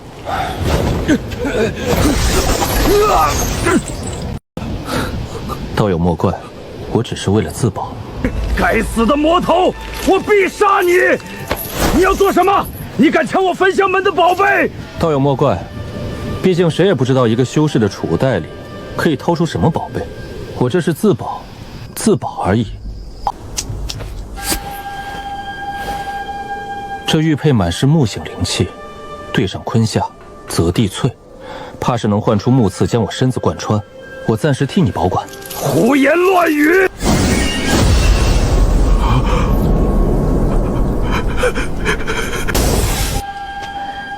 先生可有受伤？这位说是焚香门的弟子，不知道苏姑娘是否认识？这位是焚香门的魏长生魏师兄。魏兄一表人才，看着便知道出身不凡，刚才多有得罪。苏师妹，这可是个魔头，你怎么会与他如此亲近？魏师兄慎言，他手上的可是万魂幡，你难道没看见？人心中的成见是一座大山，任你如何努力也是搬不动的。若是手执万魂幡便是魔头，那这又如何？魏兄，你如今手执万魂幡，难道你就成魔修了吗？强词夺理！是否强词夺理？相信魏兄心中有数。魏兄方才痛不欲生时所见之事，也算强词夺理吗？如果真是一场误会，就请解了我身上的禁制。既是苏师妹作保，魏某便信这位道友一回。一场误会，还望道友海涵。既然是误会，大家都无需放在心上。既然如此，道友是否能将东西还我？哦，魏兄说的对，是该还你。我的玄日龙纹盘，我的保生丹，我的灵符，卑鄙小人，此仇不报，誓不为人。分赃时候到了，苏姑娘，你看看有没有用得上的。先生是何时许下这些法宝的？这保生丹，苏姑娘应该用得上。这怕是不好吧？无妨，算我送你的。我忘了告诉先生，魏长是调焚香门来求传授秘术。你是说那地藏本愿经？你随便处置便是。苏姑娘，我看那位魏兄还是怀恨在心，我们这就去找他。冤家宜解不宜结。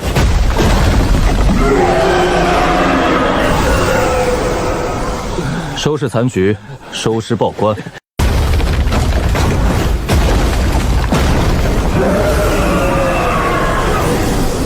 原来这4门秘术，不过是地府鬼差惩罚罪人的手段，专攻神魂。阵法已拆，你们收拾残局，收尸报官。凡人的事，凡人自己解决。苏姑娘，那焚香门一共收集了多少种天书秘术？根据坊间传言，已超过10门，且每一本内容都不相同。焚香门推崇博学，最有名的是《太上丹经》，其炼丹术是毋庸置疑的天下第一。不知道用地藏本愿经能不能把他们保库换空？除了这太上丹经，还有哪些天书？比较有名的还有灵炉真术、八门遁甲以及鲁班书，分别是医术、风水阵法与机关符咒。焚香门弟子日常都要学3门以上的杂学。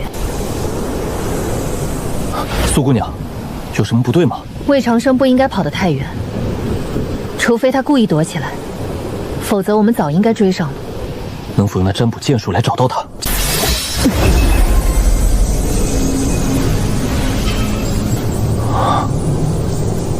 没有清河剑术的基础，光靠看几眼就想学会，真是异想天开。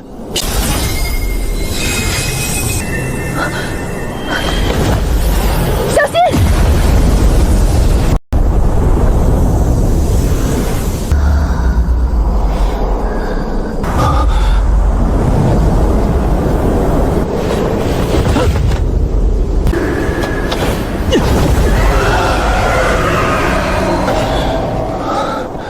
这万魂幡当真是最好用的宝贝。别大意，你们招惹到大麻烦了。师傅，刚才怎么一回事？是不算反事，你最好马上扔了这小姑娘逃跑。师傅，你让我扔下苏姑娘逃命，不然呢？他是清河剑派弟子，扔下他或许还能活。你留下来不过是多死一个蝼蚁。师傅，请恕徒儿不孝。藩内诸位，请护我师傅周全，有多远逃多远，去清河剑派。孽徒，本宫。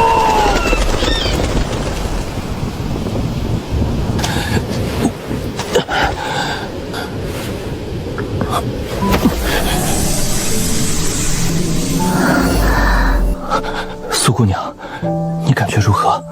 剑气反噬，并无大碍。也就是说，不能再御剑飞行了。抱歉，连累你了。苏姑娘，方才在天上，你都听到了？令师与你所说，我都听见了。苏姑娘莫怪，我师父被我炼入万魂幡中了。不过那是他自愿的，可不是我欺师灭种啊。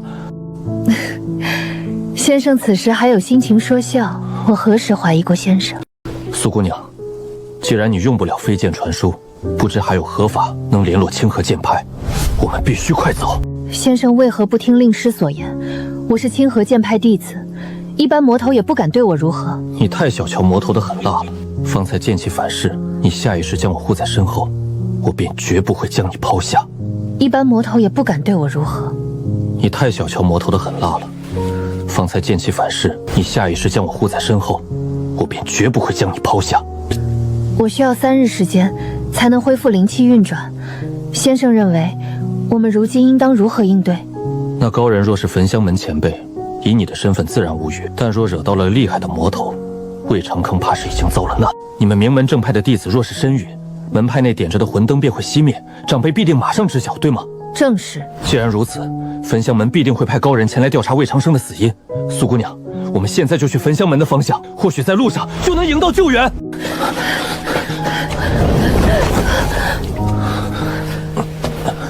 先生，我依然无碍。苏姑娘，刚才可是有所感应。先生果然神机妙算，留在石碑下的草人已经破碎。还真是运气，那老魔头果然不会卜算。卜算之道神秘莫测，他修为再高，也只能靠因果模糊感应方位。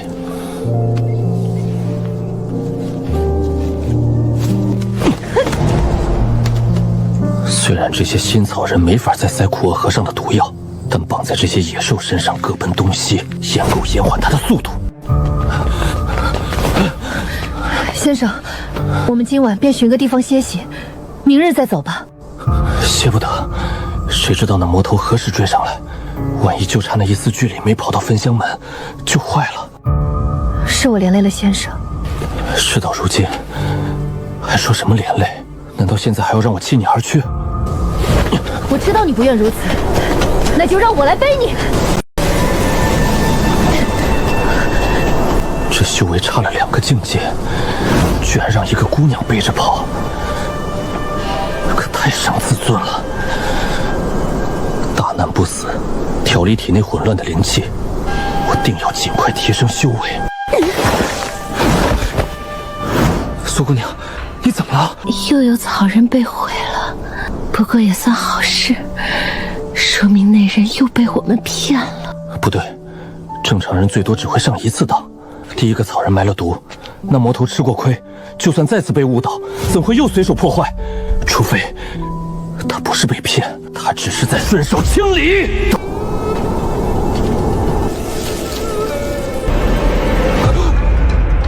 阿弥陀佛，两位施主，让贫僧一路好找啊！贫僧只选错了2次，便选中了你们所在的方向。阿弥陀佛，此乃缘分也。阿弥陀佛，大师追了这么一路，也不直接动手，想来是准备与我们聊上几句的。你便是散修陈业，这一路上的算计都是出自你手？微末伎俩，入不得高人法眼。我看施主你年纪不大，竟然能精研此道，我那苦厄徒儿死得不冤呐！那苦厄和尚是我战杀的，你若是要寻仇，便杀了我。冤有头债有主，你要寻仇便来找我。阿弥陀佛，两位都说是自己犯了杀戒，贫僧难以分清真假，不如要杀便杀！你已经超凡入圣，对我们这些小徒役还玩什么手段？传出去不嫌丢人！施主有所不知，究竟是谁杀了苦厄？此事对贫僧意义非凡，若是不能弄清楚，此事便不能善了。阿弥陀佛，两位施主稍安勿躁，与贫僧一同念念国书，化解心中戾气，一切便都明了。自在菩萨行深般若波罗蜜之时，照见五蕴皆空，度一切苦厄。舍利子，色不异空，空不测色，色即是空，空即是色，受想行识亦复如此。哇！观自在菩萨行深般若波罗蜜之时，出现在混窜贝壁佛中。这和尚在借佛经是什么邪术？灵气班将在这波罗蜜不行，不复得驾走。你施主，我那苦厄徒儿可是被你所杀。苦厄和尚肉身是我斩杀的。你施主是信人，之前所言不虚，那么我那徒儿的神魂便是毁在这位陈施主手上了。苏姑娘，他早就知道结果了。老和尚，别废话了，我不仅收了他的神魂，还将他扔出去跟另一个老魔头同归于尽了。要动手就快点儿。那施主，你也跟我念一念佛经。念就念。观自在菩萨行深般若波罗蜜之时，照见五蕴皆空，度一切苦厄。舍利子，色不异空，空不色色，色即是空，空即是色，受想行识亦复如此。舍利子是诸法空相，不生不灭，不垢不净，不增不增，增不减。等等，施主，你刚才念的是什么吗？这不就是心经吗？等等，难道这老和尚不知道心经还有后半段？施主，你如何知道这心经还有后半段？出家人不达狂言，可不能胡编乱造。我不仅知道心经，还知道许多佛经，想来你们涅槃宗大多佛经只有残篇，我可以为你们补全，就搜我的魂。但凡我神魂缺了半点记忆，都是你们的损失。涅槃宗绝不会放过原版凤经，哪怕他们会直接搜魂，我也只能拿脑子里的经文当筹码赌一把，先把苏小姐送走。杀苦厄的是我，我有原版上古佛经，你若敢伤它，便立刻自绝神魂，让你什么都得不到。阿弥陀佛，陈施主误会了，贫僧可不是涅槃宗的魔头，贫僧法号方圆，来自慈心寺。慈心寺？可你刚才说苦厄是你徒弟，那苦厄用的是涅槃宗的神通开口禅，绝不会错。慈心寺出自涅槃宗，神通本就相似。苦厄确实是贫僧徒弟，但他80年前堕入魔道，叛出宗门。贫僧不善卜算，苦追他80年，直到他今日身死，贫僧才生出感应前来。大师既然并非寻仇，何必一路上如此折磨我们？贫僧在路上遇到了一个叫魏长生的焚香门弟子，焚香门与清河剑派关系人尽皆知，贫僧还以为你们是一伙的恶徒。魏长生那害人精撞你手里了？贫僧对他小惩大戒，放他走了。总之，全是贫僧之错。两位是有情有义之人，贫僧给你们赔罪。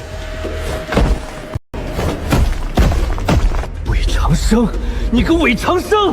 人家问个路，你动什么手？差点把我们连累死！大师快请起，下次直接问就行，可别这么吓唬我们小辈了。大师，既然你是来报恩的，为何神色如此焦急？多亏施主为贫僧除了心魔，刚刚突破至反虚境，可涅槃宗他们定不会罢休。贫僧若拖延太久，怕就来不及了。反虚境。放下屠刀，立地成佛；放下屠刀，立地成佛。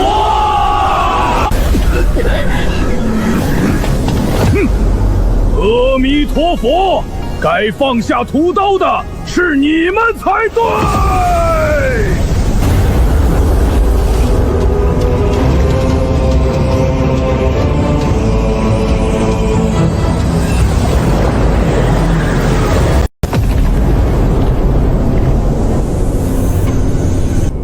一掌把天打崩了，这大腿比清河剑派还要粗啊！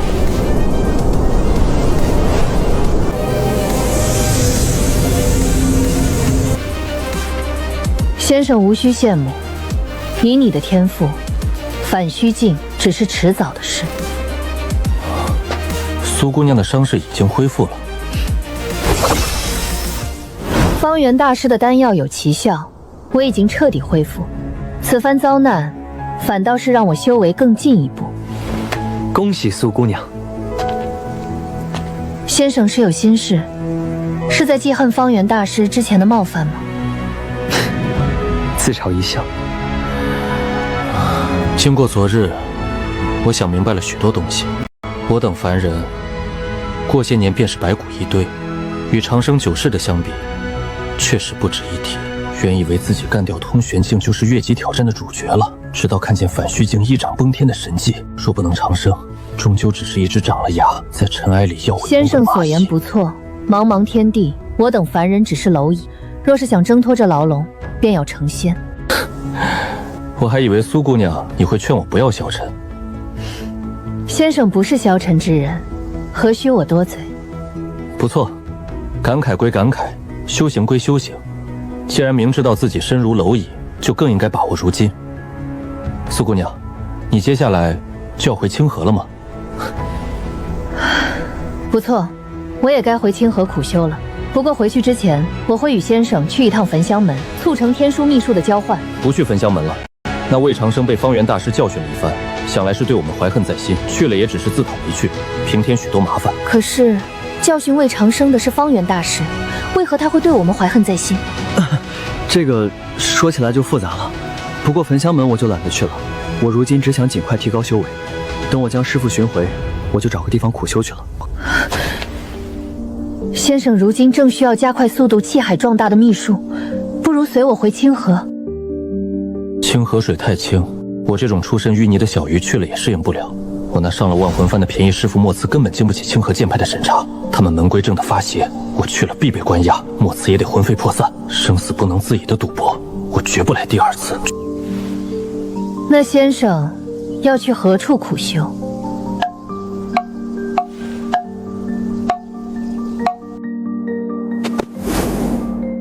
你准备去当和尚？我不是，只是慈心寺毕竟是旁门。女施主，这话贫僧可不能当听不见。大师，我并非有意冒犯。无妨无妨，苏施主所言也不错。慈心寺终究是旁门，只因我佛门经卷残缺，又有涅槃宗这等魔门，坏了佛门弟子的名声，被世人误会也不奇怪。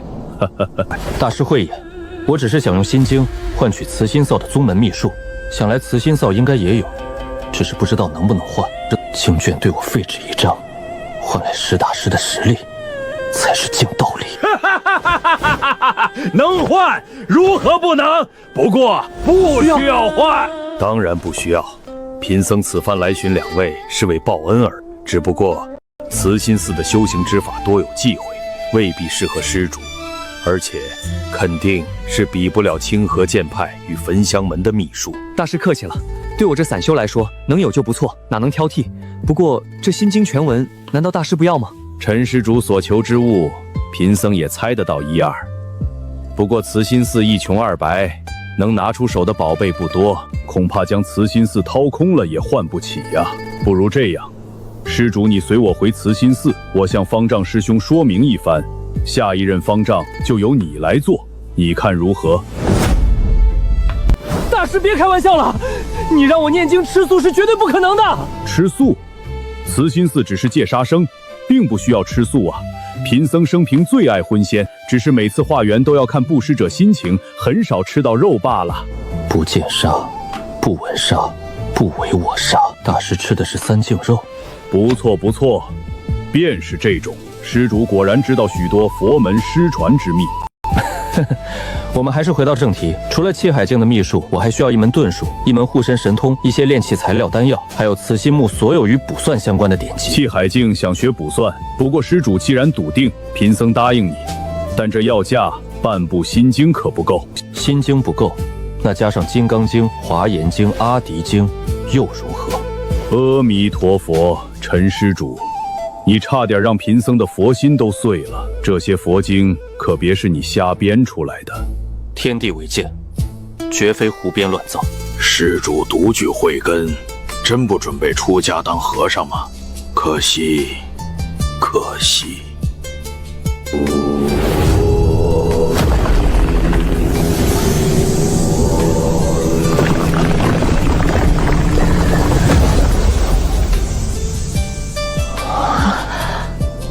此衣带在身上，贫僧便能定位寻你。后续丹药典籍定会送上。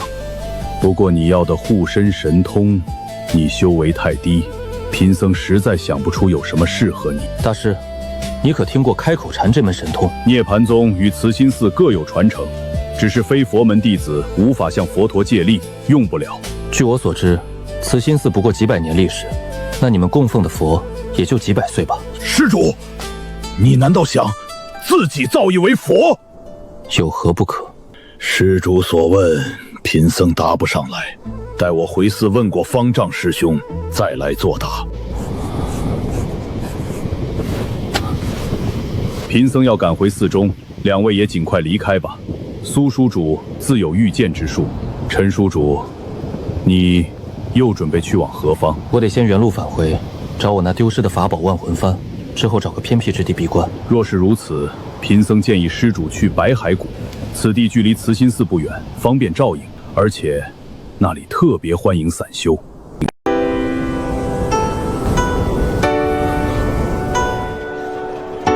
如何？找了2天，万魂幡没找到，莫慈的痕迹也没了，大难临头各自飞，也罢，只怪我给万魂幡太多自由。师傅保重，请大师送我去白海谷吧。阿弥陀佛，请施主节哀。修行之路总有别离，贫僧还记得刚开始修行时，父母还常来慈心寺看望。等到我一次闭关出来，便只见到2座老坟。大师，不会安慰人的话，倒也不必勉强。那贫僧为你念念国经。大师，我会的佛经比你多。那贫僧……大师，你还是跟我说说，这白海谷是什么地方吧？要说这白海谷啊，之前可不叫这名字，而是叫白海谷，满谷子白骨。曾几何时，那里是赤染圣教的地盘。赤染圣教，当初的18魔道门派之一。正是，魔头将凡人当猪狗豢养，抽筋扒皮炼魂，没用的枯骨便扔进山谷。后来魔尊陨落，门派被屠，那地方成了无主之物，便招来了一群人。什么人？散修。散修都是穷鬼啊，全跑去捞尸骨炼法宝。穷鬼确实什么都干得出来。100年过去，骨头捞光了，倒留下了不少共用的阵法和炼丹炉。正道门派顺水推舟，帮他们建了个松散联盟，改名白海谷。多谢大师，真不愧是仙家之地，这就是七彩祥云吗？陈施主，这七彩的雾气乃是一种毒瘴，能迷人心魄。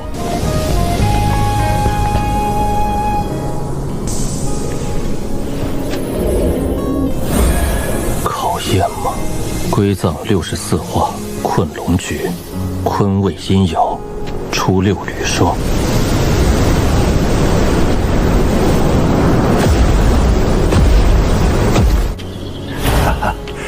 恭喜道友破阵。在下陈烨，初来乍到，还请道友多多指教。焚香门的丹药，这可太贵重了。哪里，在下修为低下，破阵费了不少时间，劳烦道友在此等候，实在抱歉。道友说的是哪里话？贫道吕福胜正是今日轮值之人，破阵费时费力，快请随我来歇息。陈道友破阵花了不少心力吧？若非用蛮力，这迷阵没3、5个时辰反复策管是进不来的。3、5个时辰，我好像就走了30、40步，确实艰难，现在还头晕脑胀。我们散修初来乍到，自然要谨慎些，不能示人以弱。放心，进了这门就安全了。这是苍珠，谷中绝大多数物件都能用它交易。你刚才送我那瓶丹药，按行价值300苍珠，租用炼丹炉1日才要10枚。那药只能治外伤，怎会这么值钱？道友有所不知，在白海谷与5大门派沾边的宝贝，价格得翻几10倍。道友能随手送出焚香谷的丹药，想来关系匪浅，往后还请多多提携。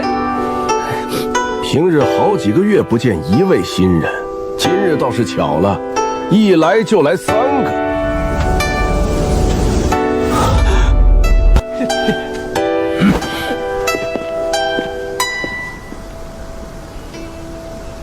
甩不掉的掉血鬼。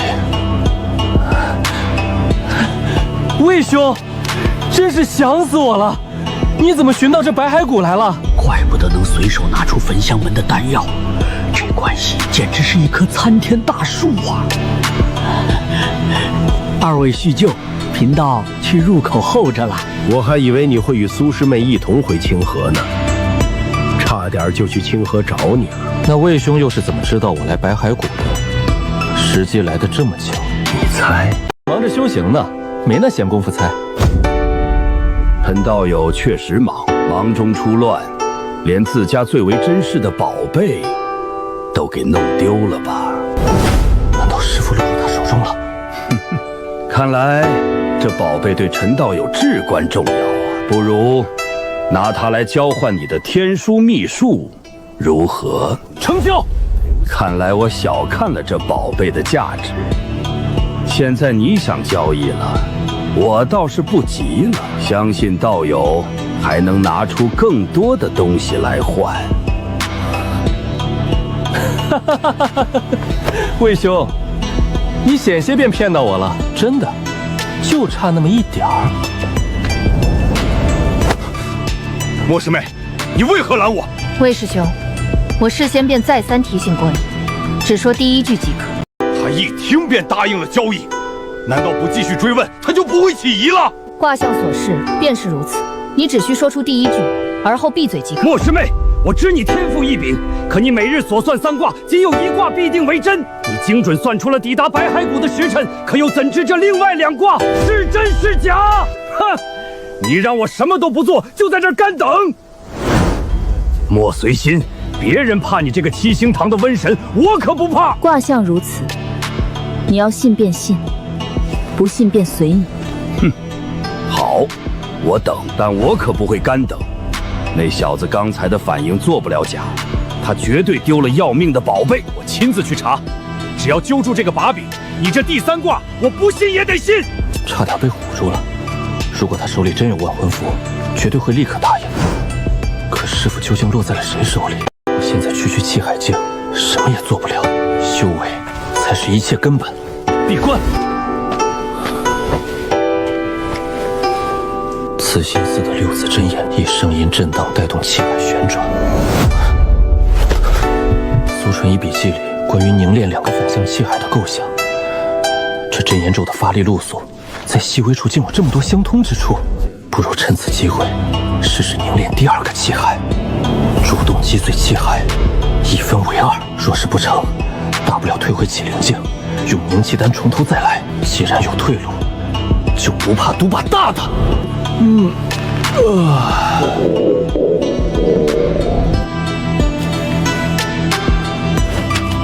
熬了1天1夜，得出去找口热乎的，顺便见识见识这白骸谷。这位导游倒是称职。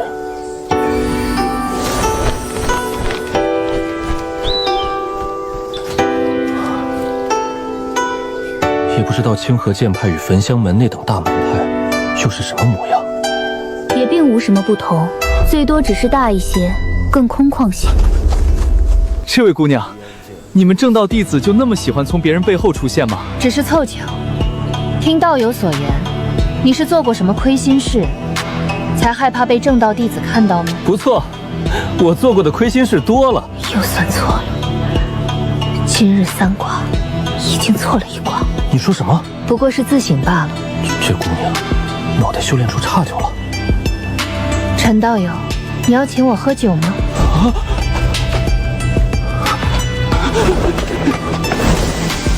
第2卦又错了，可是这第3卦可是必死无疑的大凶之卦呀！道友所言极是，我今日追踪你，是因为为你算了1卦，卦象显示你今日有性命之忧。卜算之术，你是通玄境？在我记事起，便已有此天赋神通，不需要修行便可预知。既然你有此能，那你算出我为何有性命之忧？今日之内，你会身中剧毒，死于非命，地点未知。无论你如何躲避，此劫皆无法逃脱。你每日3卦，其一为真，那另外2卦呢？前2卦已证明为假。第1卦算你对我出言调戏，第2卦算你邀我喝酒。你刚才对我避之不及，显然前2卦已断。这第3卦身中剧毒，必中无疑。如果卦象是死局，那就改掉变数。前2卦之所以假，是因为我没做。那只要我现在去补上这2卦，这凶卦就不攻自破了。姑娘，得罪了。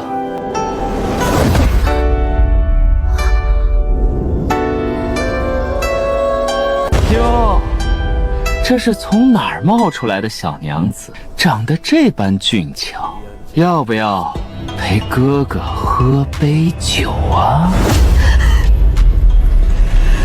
放开你的手！不敢放，我可不想莫名其妙被毒死。你再不放手，休怪我。这位姑娘，你也不想让焚香门拿不到天书秘术吧？我若真被毒死了，谁把秘术交给你？你简直厚颜无耻！姑娘放心，我这只是权宜之计，绝非真想占你便宜。你的手不许乱动，保证不会。你看那公子长得真俊，可惜呀，这鲜花插在牛粪上，旁边的胖馒头跟他哪有一点相配的？这小哥怕是瞎了眼。找到了，醉仙居。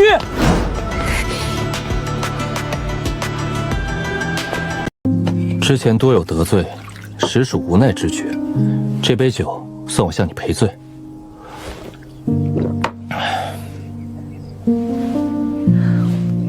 等我们喝完这壶酒，便算是卦象应验了。那若今日算出来的并非我的死期，而是你自己的，姑娘也会信吗？所以我从不算自己，卜者不算己，否则毕生祸端。姑娘能否教我卜算？你想学，这可不容易。姑娘若是愿意教我，那天书秘术我双手奉上。啊，不是说好了，等你度过此次死劫，便将秘术交给我吗？我什么时候说过？你明明说，如果你死了，天书秘术就……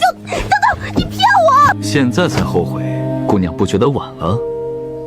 真想白白吃亏，什么都拿不到吗？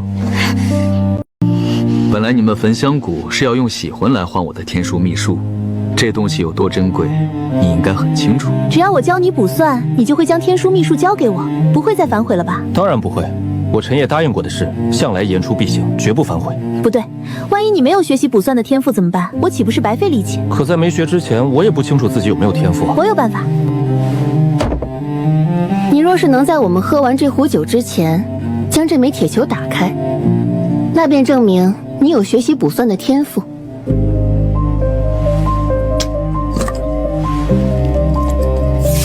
天干是直，看来你还是学过一点的。这机关锁，该不会是要好几天才能解开的那种难度吧？怎么可能？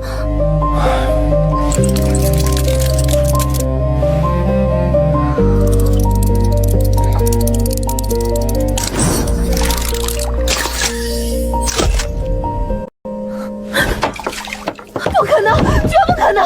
你是作弊，一定是作弊！别摇了，再摇下去，我这条小命可就没了。不可能，你肯定作弊了。真不是我作弊，还有你别那么激动，旁人都看着你呢。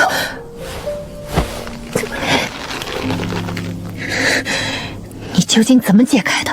这铁球原本就已经复原了7、8成，只剩下几个位置不对，随便拧几下就开了。你绝对不是普通散修，你到底是哪个门派的弟子？你当真想知道？唉，姑娘这般执着，我这一身所学皆源自知窟。知窟？那不过是个无名的小派，姑娘没听过也很正常。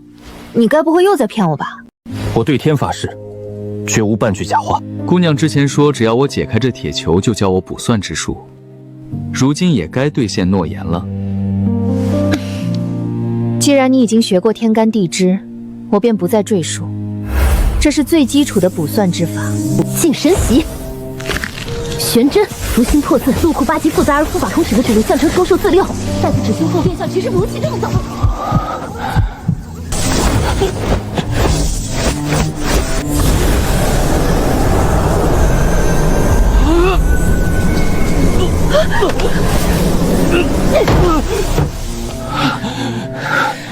卜算之术，并非气海境可以支撑。师妹，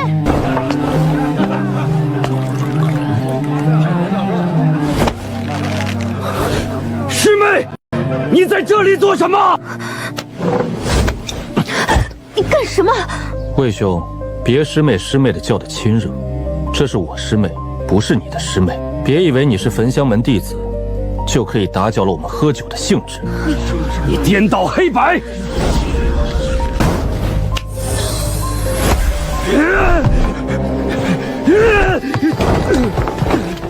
你刚才究竟做了什么？他怎么乖乖认栽了？这是玄玉龙纹佩。之前我与魏兄有些误会，想要我将玉佩还他，他就只能咽下这口气。为了我，你竟要把如此贵重的法宝还给他？不过是身外之物罢了。姑娘今日前来，本意是帮我避开死劫，这因果总归与我有关。你说的可是真心话？骗你的。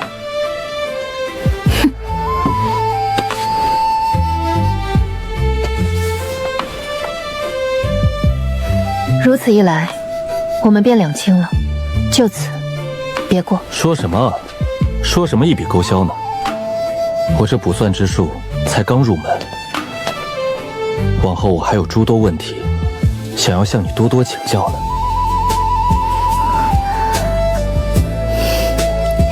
好，我能教的都教你。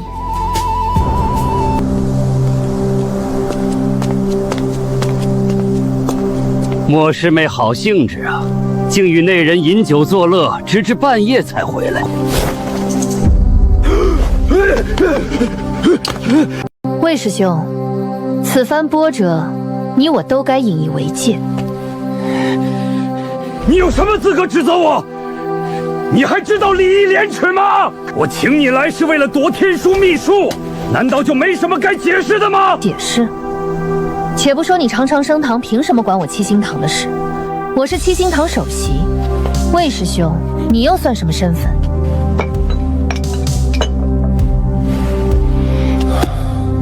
罢了，往事不可追，少了个万魂符护法而已，还是把握当今。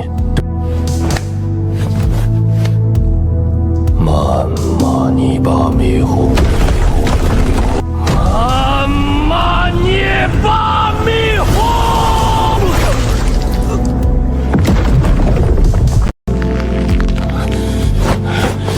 给我去！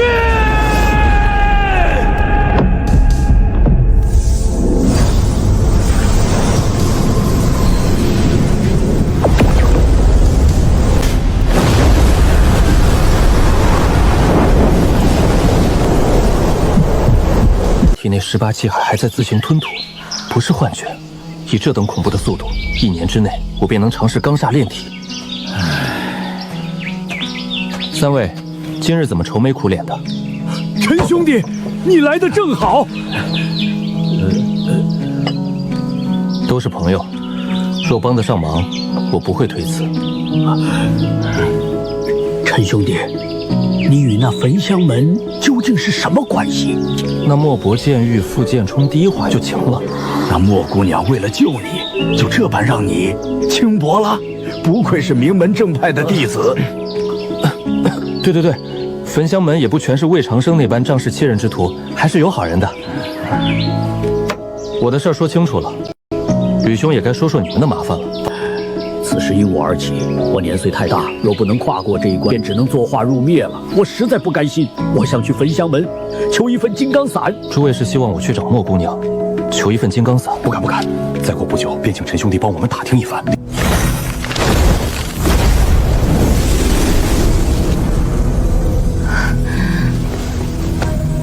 师父，起来吧。天书秘术，我之前不是命你协助魏长生获取此秘术吗？如今这是怎么回事？师父，那魏长生在外行事跋扈，不仅强取豪夺，还差点给师门惹来灭顶之灾。师父，我们应该将此事上报掌门吗？上报掌门自是应当，只是长生堂极为护短，加之你之前算出魏长生的死劫，他至今耿耿于怀。如今掌门又正忙于青冠山镇压无救魔尊之事，分身乏术，即便上报，最终也是不了了之。是无救魔尊的尸身又出问题了，还不是长生堂做的孽！为了门内弟子能靠丹药突破化神境，洗魂的采摘量生生翻了3倍。那本是用来抽取魔尊尸骸元气的封印核心，每少一朵，封印便松动1分。掌门为何要默许此事？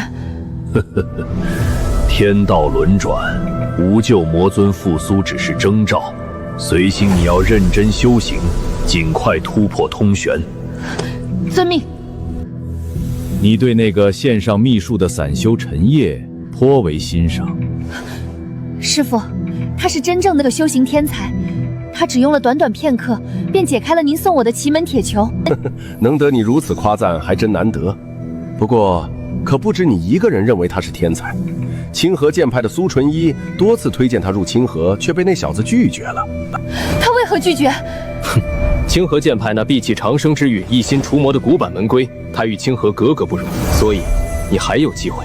白海谷集会即将开始，这次我已向掌门汇报，由你全权主持。届时苏纯一也会到场，你与他多加亲近，结交此人，你终生受益。徒儿明白。还有一事，你在白海谷时多注意谷中的蛇。蛇？师傅指哪一种？无论遇见何种蛇，都要多加留意，多向当地久居的修士打听。最重要的一点，倘若见到一种骨头外露的赤莲蛇，务必立刻向我汇报，不可有丝毫耽搁。去吧。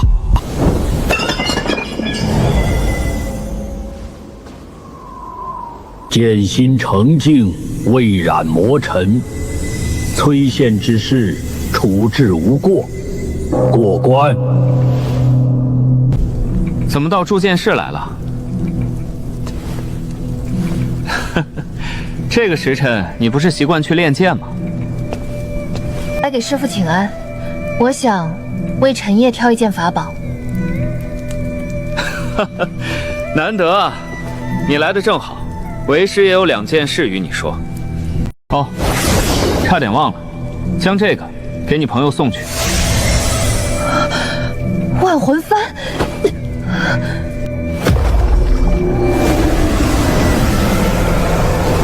苏姑娘，久违了。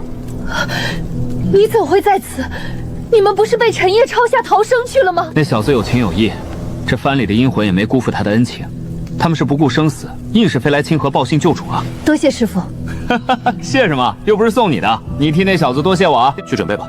不过为师还有最后一件事嘱咐：此次去白海谷，一定要小心里面的蛇。蛇？我那焚香门老友擅长算卦，心中特意警告，尤其是遇到骨头长在外面的赤染蛇，就当是最凶残的魔头来对待，明白吗？徒儿明白。这位朋友，我这里有赤莲老魔的图，你要吗？朋友，要不要？不是合欢宗秘传版的我不要，若是有雕版彩印的，我全都要。原来是真朋友，随我来。你便是黑小三，你也不黑啊。卖春宫图的要是用本来的名字，生怕别人抓不到我嘛。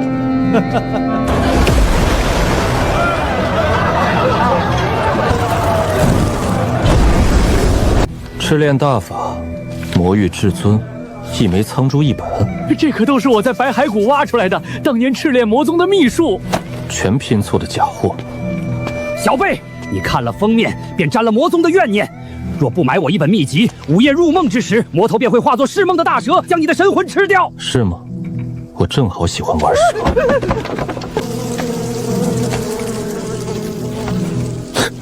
要买就买，阁下这是什么意思？原以为遇到内行了，没想到不过是个外行。砸场子是吧？我倒要看看你有多内行。请你长长眼。哼，蹊跷的枯骨蝉，确实是上等品，不过一听便知是虚弱已久的平虫。你这只病恹恹的，你的饲养手法也不见得多高明。说的头头是道，可惜你摊子上这些虫子加起来，都不如我这病恹恹的枯骨蝉。放屁！我这些品种虽差，但养得好，价值600苍珠。你这蹊跷枯骨蝉就这病模样，顶天了也就值500苍珠。就500苍珠，这枯骨蝉卖你了。你套我话，你就说要不要吧。成交。朋友，转了大半天，什么也没买到。那是自然，我看你一直留意的都是代步之物。若是为了代步，不妨考虑一下灵兽坐骑。灵兽可不好养活，讲究个缘分，去看看呗。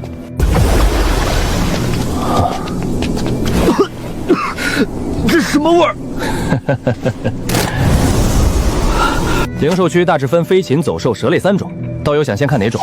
为何蛇类要专门出一区？道友有所不知，这白海谷前身叫白海谷，是赤染魔尊生平爱蛇，魔门弟子几乎人手养蛇。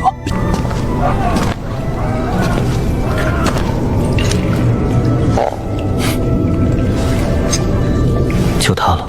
哎呦，客官好眼光，这可是有着上古3族金乌血统的灵兽，您看它这第3条腿。你这造假也太敷衍了。成交，送您2袋口粮，包管吃1个月。吃吧，接下来还得辛苦你。坐骑有了，接下来该去焚香门驻地找莫随心了。算算我的万魂幡在哪儿，还有师傅他老人家究竟是死是活。此地乃是焚香门驻地，恕不接待外人。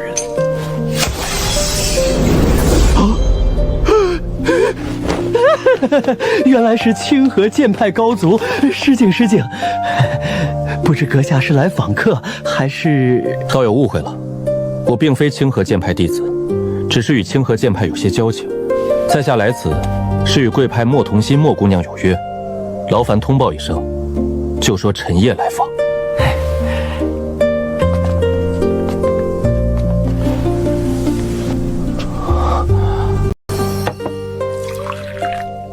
等回去之后，丹药管够。你这家伙从哪儿学的这些？物似主人形，宠物当然是跟主人学的。你看这乌鸦不就跟你一样？当初占便宜的时候，你倒是没这般客气，如今倒是真吃起来了。莫姑娘若是还在记恨，那我只能再请你喝一杯作为赔罪了。今日来找我，是准备继续学卜算吗？这是其一。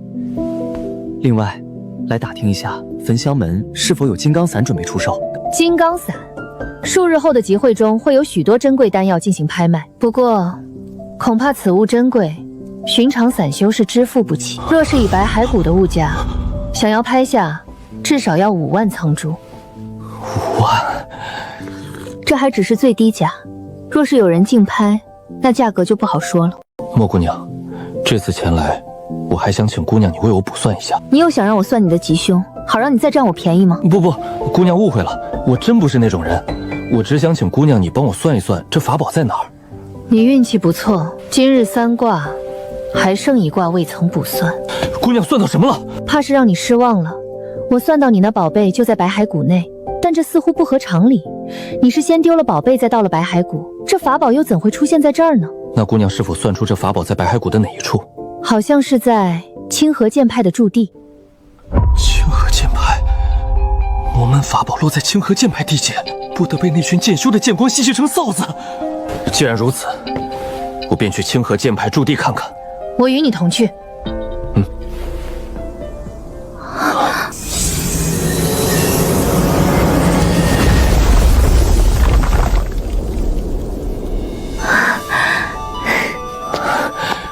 好久不见。也并非许久，还不到7日。莫姑娘，这位是清河剑派的苏纯一，纯一，这是焚香门七星堂首席莫同心姑娘。苏师姐此番前来，可是有什么重要事务要处理？我是专程来找她的。你怎么知道我在这儿？你我之间早已结缘，我刚踏入白骸谷，便察觉到你在此处。我这次来是将法宝给你送来了。法宝？对了，清河剑派有研究出重聚神魂之法吗？那邪咒灵童如今无碍。师伯已寻到法子解救了他，不过神魂受损严重，如今他便像是重新诞生的婴儿，完全失去所有记忆。也是好事，遭受了非人虐待，忘了也好。这法宝怎么会在你手上？是杨重光远渡千里去清河报信送来的。师父，万魂幡中阴魂皆听师父调遣，杨重光去清河，必定是师父的意思。他那么怕死，竟为了我涉险去清河剑派。既然清河剑派都用法宝来回馈于你，那我们焚香门也不好白要你的天书秘术。我会向宗门回禀，也回赠你一件法宝好了。莫姑娘，不是说好了你教我卜算吗？不需要再送我法宝了。哼，那是我要教你，可不要将这份人情记在焚香门上。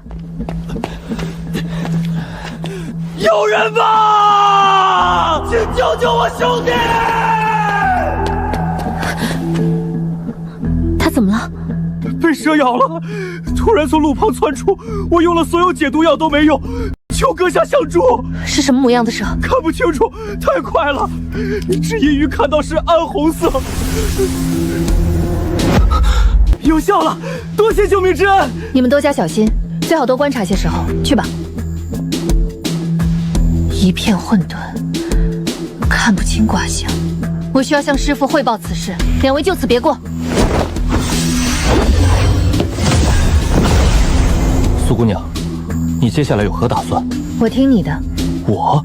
先生知晓，我不擅长应对复杂之事。若那蛇在面前，我一剑斩了便是。苏姑娘，劳烦你立刻以清河剑派名义发出警告，所有修士切勿随毒外出，遇咬伤立刻汇报。另外，联合5大门派备足解毒和驱蛇丹药，组织2支巡逻队。先生不如随我去清河驻地，那里最安全。我先去通知几个朋友避难，稍后便去清河剑派找你。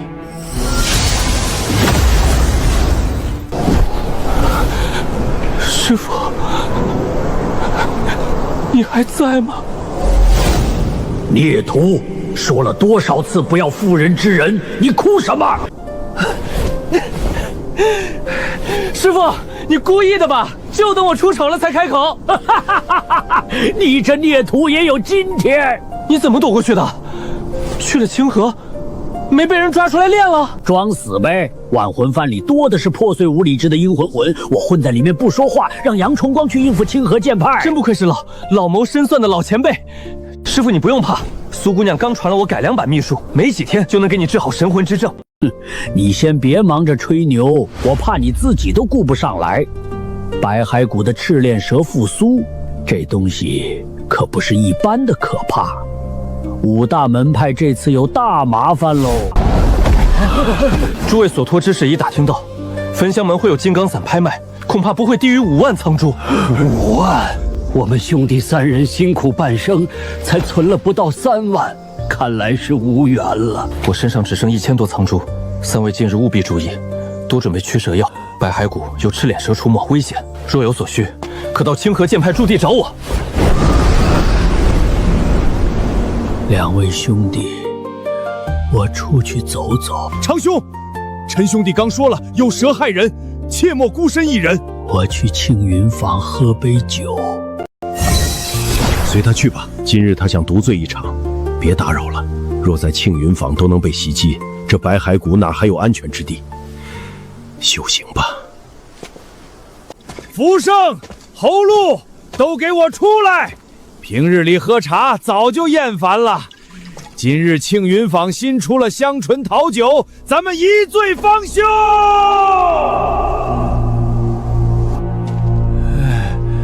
福盛、侯禄。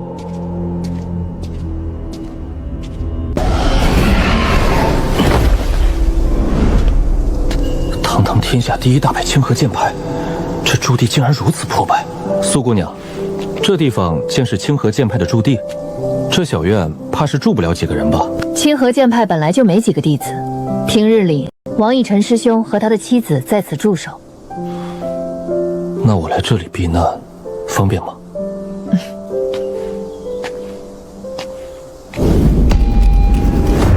这威压和当初遇到方圆和尚时一模一样。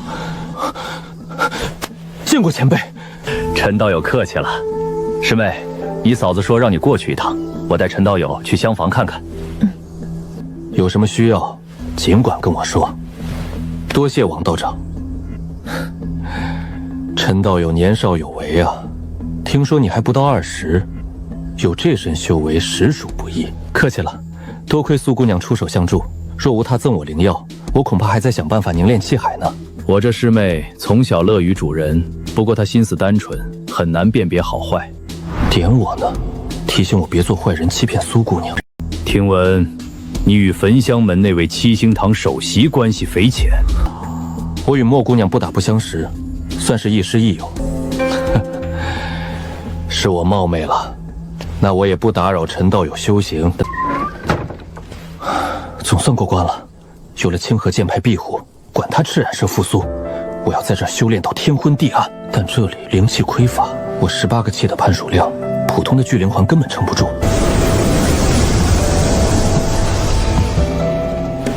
恩公有何吩咐？老杨，这万魂幡被清河剑派重新炼制，多了什么用处？清河剑派不熟悉炼制万魂幡，便另辟蹊径，教会了我们一种阵法，名为玄阴摄灵阵。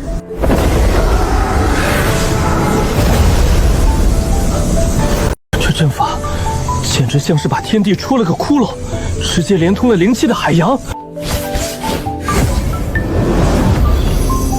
6字真言咒。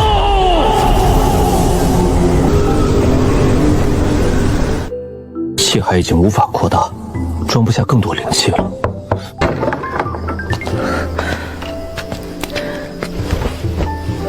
苏姑娘，你还好吗？我还支撑得住，只是追查真凶遇到了极大麻烦，想请教先生。莫姑娘这几日有跟你说过卜算的结果吗？说过，但只要涉及真正的幕后黑手，却总是算错。不对劲，莫姑娘可曾独自一人外出过？她修为不高，一直留在焚香门驻地，连河道境都躲不开莫姑娘的卜算，怎么可能天天算错？唯一的解释就是莫姑娘已经被赤莲蛇咬了，她被人操纵了心智。可是她一直在门派驻地啊！如果没猜错，焚香门被操控的不止她一个。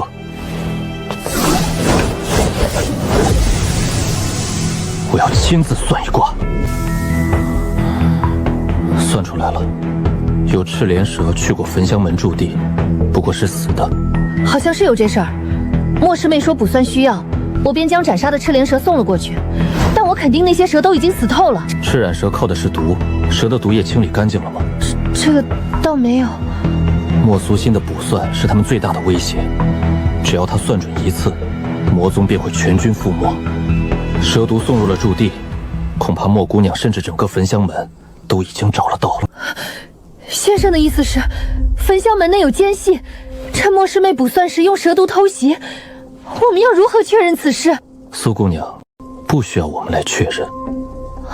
真正担心她的大有人在，只要你立刻向上汇报，让五大门派的高层去头疼就行了。好，事不宜迟，我马上向师门汇报。这事处处透着诡异。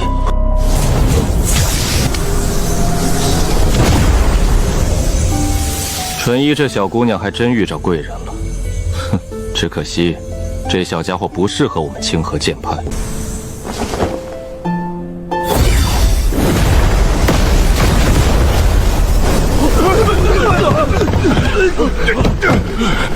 老家伙，你疯了！强行刺破虚空，把我们拉过来！哼，你们说魔门复苏要锻炼小辈，逼着我袖手旁观，我也答应了。如今白骸谷之事，你们做得如何？这才几天时间，你着什么急？你们焚香门的小字辈都快玩完了，你还问我急什么？诸位稍安勿躁，别忘了赤然魔宗余孽里有我蜃楼派的弟子潜伏，对方一举一动都在掌控之中。你们若是只顾磨练自家弟子，让白骸谷损失惨重，就别怪我不讲情面。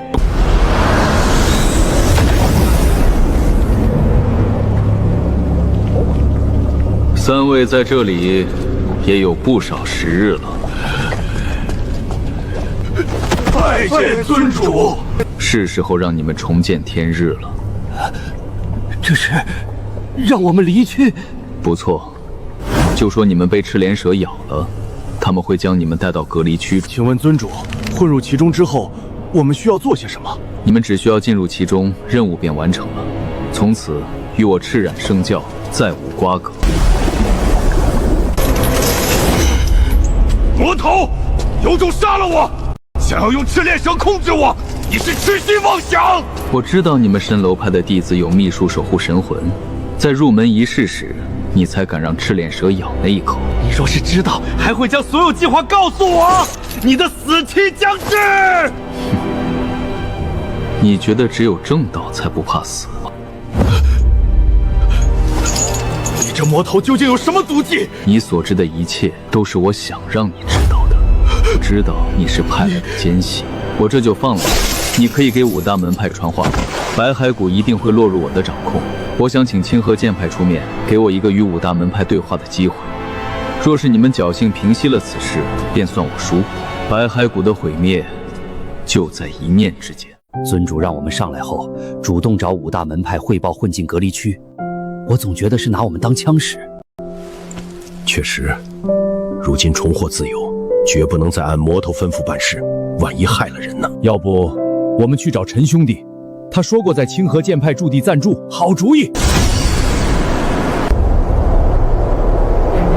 你们觉不觉得今晚的白骸谷太安静了？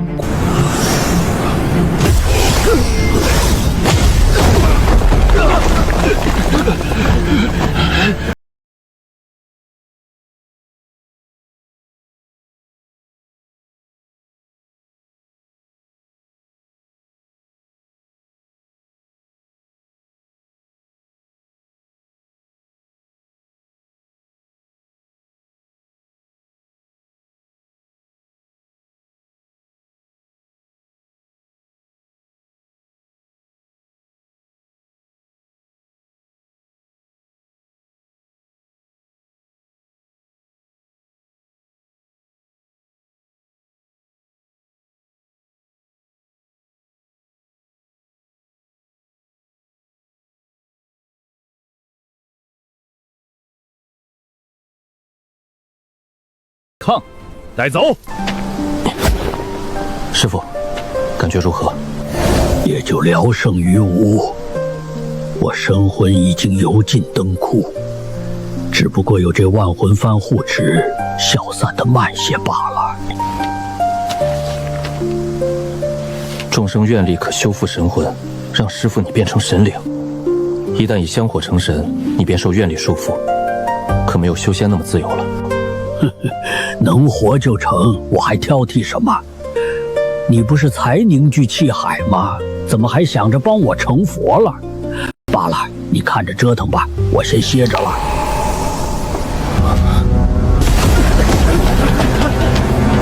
陈烨，你勾结魔头的事已经暴露了，快束手就擒吧。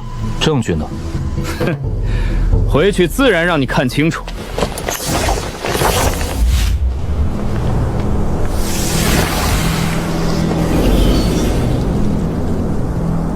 真是废物，还以为能打起来。哼，他没必要动手，有清河剑派为他撑腰，焚香门不敢针对他做什么。若他动手伤人，反倒受人话柄，尊主为何在意此人？他可能让我们输掉这场赌局。那尊主为何不直接杀了他？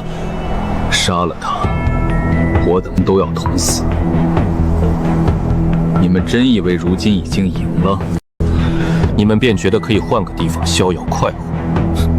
这跟丧家之犬有何区别？我要的不是继续如蝼蚁般苟生，我要宗门弟子都可以随意行走于阳光之下。现在唯一的变数就是陈烨。区区气海境小修士能做什么？我也不知道。但这陈烨绝对是我宗崛起最大的变数。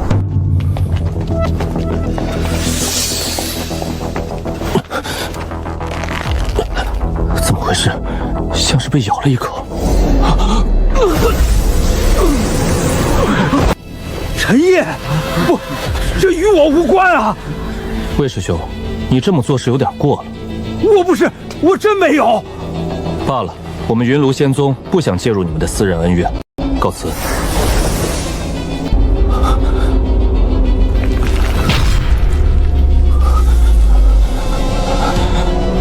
这是梦，天道不公，你才是受害之人。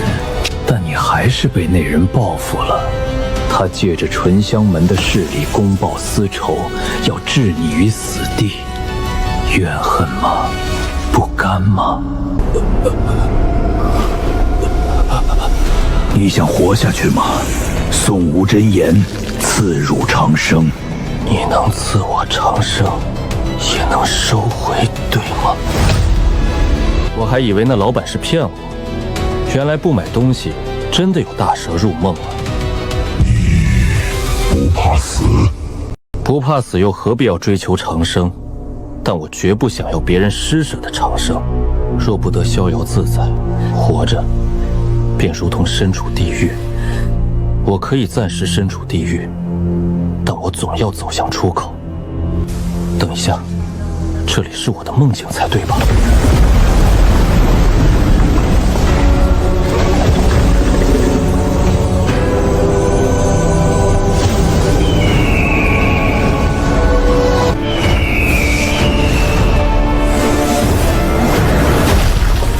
刚才你说焚香门对我公报私仇，但咬我一口的是赤脸蛇吧？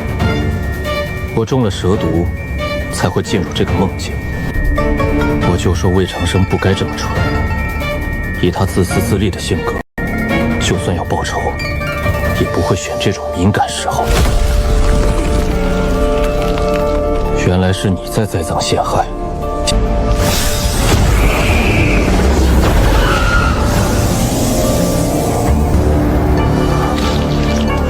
其实我师父跟赤灵魔宗有些渊源，我也是魔头，我也可以。陈兄弟，你终于醒了。楚代不见了，万魂班和剑侠也不在。我睡了多久？也就一小会儿。那魏长生将你送进来之后，便一脸晦气的走了。陈兄弟，你也被赤眼蛇咬了吗？运气不好，遭了暗算。吕兄，你们又是何时进来的？陈兄弟，你也被抓进来了，清河剑派也没能保住你吗？我毕竟不是清河剑派的弟子。连你也被抓了，连你也被抓了！长兄，你冷静些。推旧曲者得新生，焚己身者见大光明。去清河剑派的驻地，那里能保命。那你呢？解铃还需系铃人，我去寻那罪魁祸首。诸位随我去将法宝取回，然后便将这些表里不一的正道赶出去。白海谷是我等散修的地方，轮不到他们插手。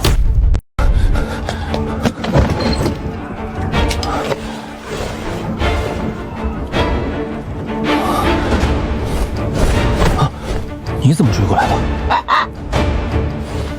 闻着味儿追来的。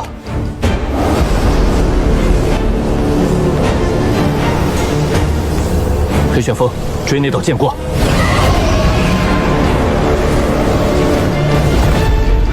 先生，你怎么会在此处？可有受伤？来不及解释了，你可知道魏长生在哪儿？他有一样东西可以平息散修的怒火。是什么法宝呢？不是法宝，是魏长生本人。先生，散修暴起伤人闹得如此严重，就算抓了魏长生，他也不是下令之人，这人头有何用处？长寿等散修被逼入绝境，怒火需要一个明确而近在咫前的目标。魏长生就是负责关押他们的人。他们若是真和正道门派见血火拼，我必须抢在正道大开杀射前，拿魏长生的脑袋，把事情压到可以谈判的地步。苏姑娘，接下来是一场硬仗，我将彻底得罪焚香门。若是你，先生是为了救人，对吗？那我便是你的剑。好，通玄镜以下归我，通玄镜请苏姑娘料理。若于化神镜出手，那就只能赌一把了。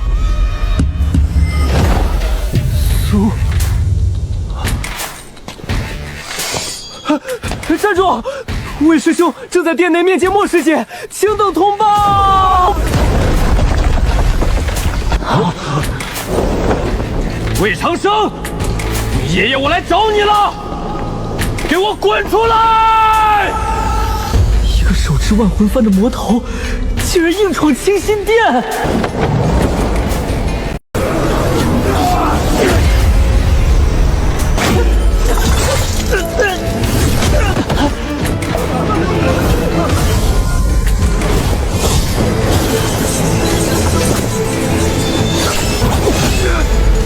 苏纯一，你竟与这魔头为伙！先生，通玄镜，我来。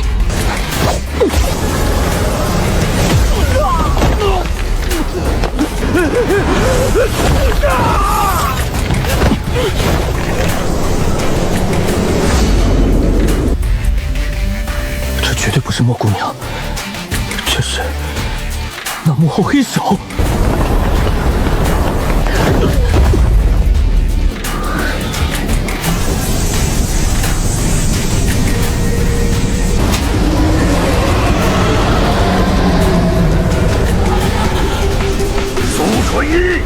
我同魔头来我焚香门撒野，欺人太甚，快放人，束手就擒！先生，我怕是抵挡不住。无妨，闹这么大，焚香门高手出面在预料之中。不过，云涛兄，何必为难这些小辈？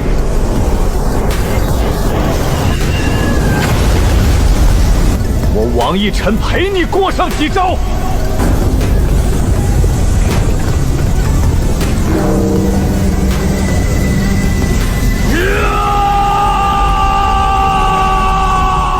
苏姑娘，趁现在，他们防外不防内，快走！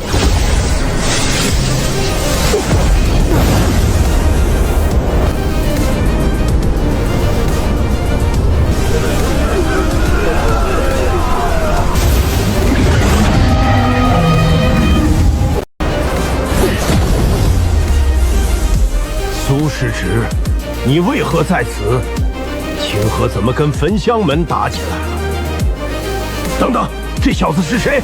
怎么抓着焚香门的弟子？见过紫妍真人，一言难尽。我等来此是为了解决这场乱局。先把人放了。五大门派同气连枝，哪有在外人面前内讧的理？事态紧急，真人若要听解释，不妨等事情平败。下面散修群情空播，再不安抚，白骸谷就要血流成河了。黄口小儿，本座早就派人安抚过，但他们已被赤脸魔宗迷了心智，差点杀了我派弟子。那真人就准备将他们全杀伤吗？今日你若屠了这数百人，滥杀无辜，天下散修成千上万，五大门派经营1000年的声望，真人担得起毁于一般的罪名吗？不错，若是午门因此屠戮无辜，那我清河剑派第一个不答应。你有什么高见？本座3次和谈，他们一个字都听不进。我也是散修，让我去试一试。这跟你手里的焚香门人有何关系？真人是想听我在这长篇大论，还是想尽快平息此事？我去就好。你是午门弟子，去了只会惹他们警惕。可是太危险了。我们同是散修，我知道他们并非穷凶极恶。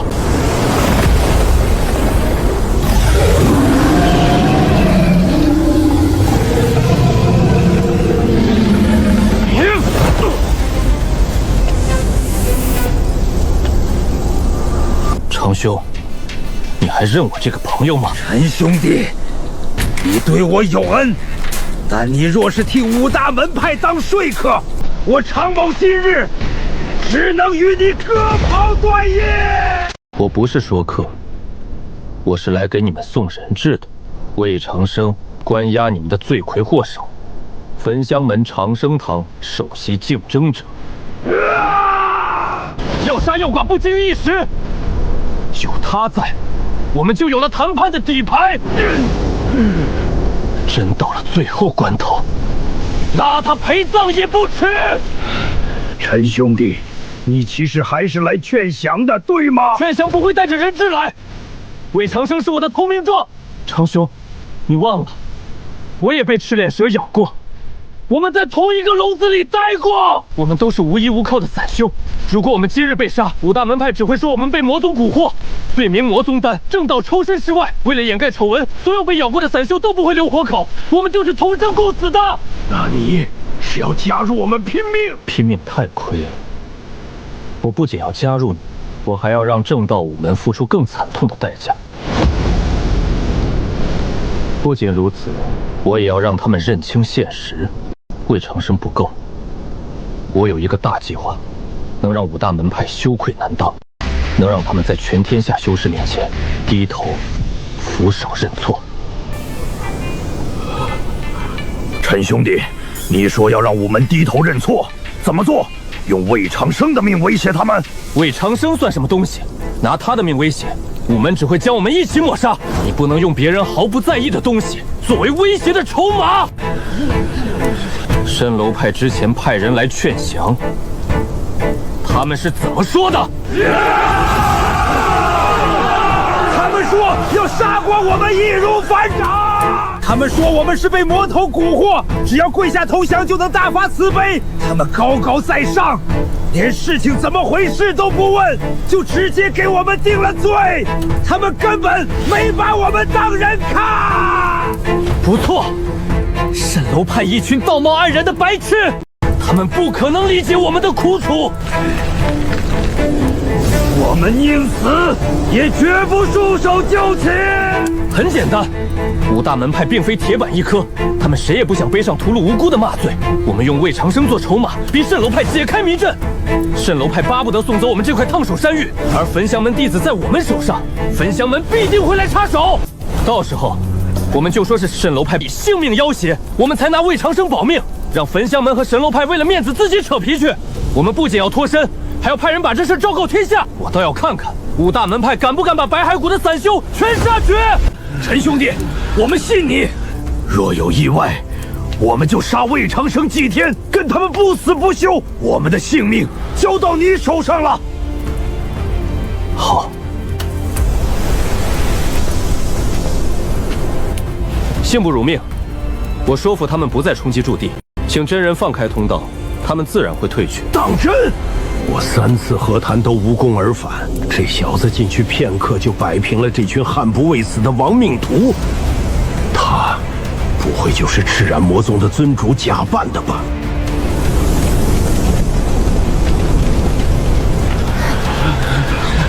陈兄弟，救命之恩，没齿难忘。先别谢，魏长生在我们手里，焚香门马上就到。长兄，我问你，刚才你们满脑子玉石俱焚，现在呢？若是不拼命，我们拿着魏长生，到底想换什么？想清楚了吗？陈兄弟，我们手上只有这一个筹码，能换来什么？魏长生算什么东西？焚香门根本不在乎一个普通弟子的死活，用他来谈条件，5大门派只会笑我们天真。诸位之中，谁有记录影像的法术或法宝？我有留影宝镜，我能用符咒短时间留影。好，所有人开阵记录。接下来，我要让全天下看看名门正派的嘴脸。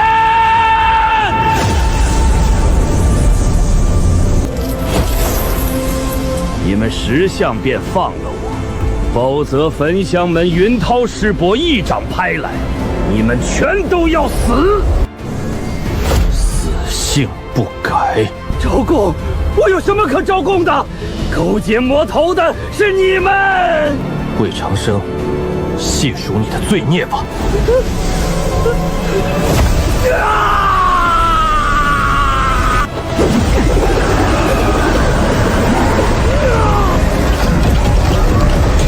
若是真心悔过，痛苦自会减轻。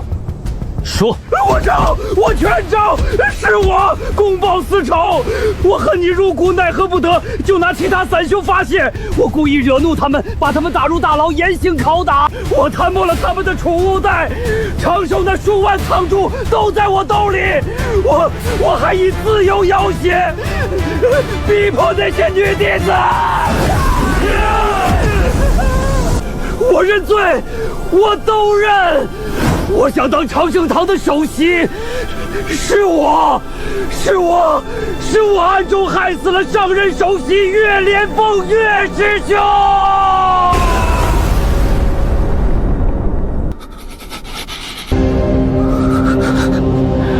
好家伙，这下你真是神仙难救了。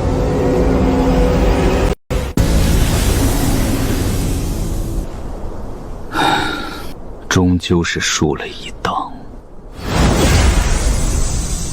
阿弥陀佛，师弟若是狠下心来，将那少年控制了，这一场便是你赢了。如今重立圣教的计划已行不通，接下来正道5门只会将全部怒火发泄在我身上，这白骸谷是留不得了。阿弥陀佛，涅槃宗大门始终向你敞开。哼哼，师兄有心了，但我暂时不想送羊入虎口。阿弥陀佛，师弟误会了，出家人慈悲为怀，怎会加害于你呢？看来师弟对涅槃宗成见还是太深了，那我也只好亲自动手，请师弟来涅槃宗叙一叙旧了。放下屠刀，力度成佛。师弟回头是岸呐！如今散修已然被收服，你这点愿力如何与我积在1000年的愿力相比？还是别反抗了。我早就知道你不会放过我，你以为我会毫无准备吗？我慈悲，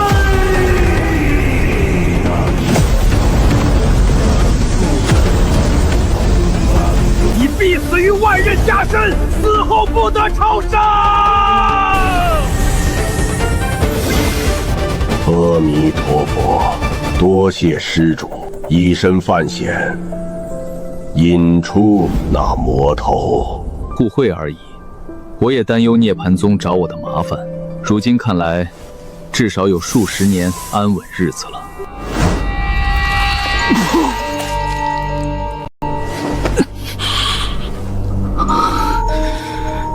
涅槃宗的手段果然厉害，这一局是我们输了。不过无妨，你们怎么想都可以，因为你们终究是要死了。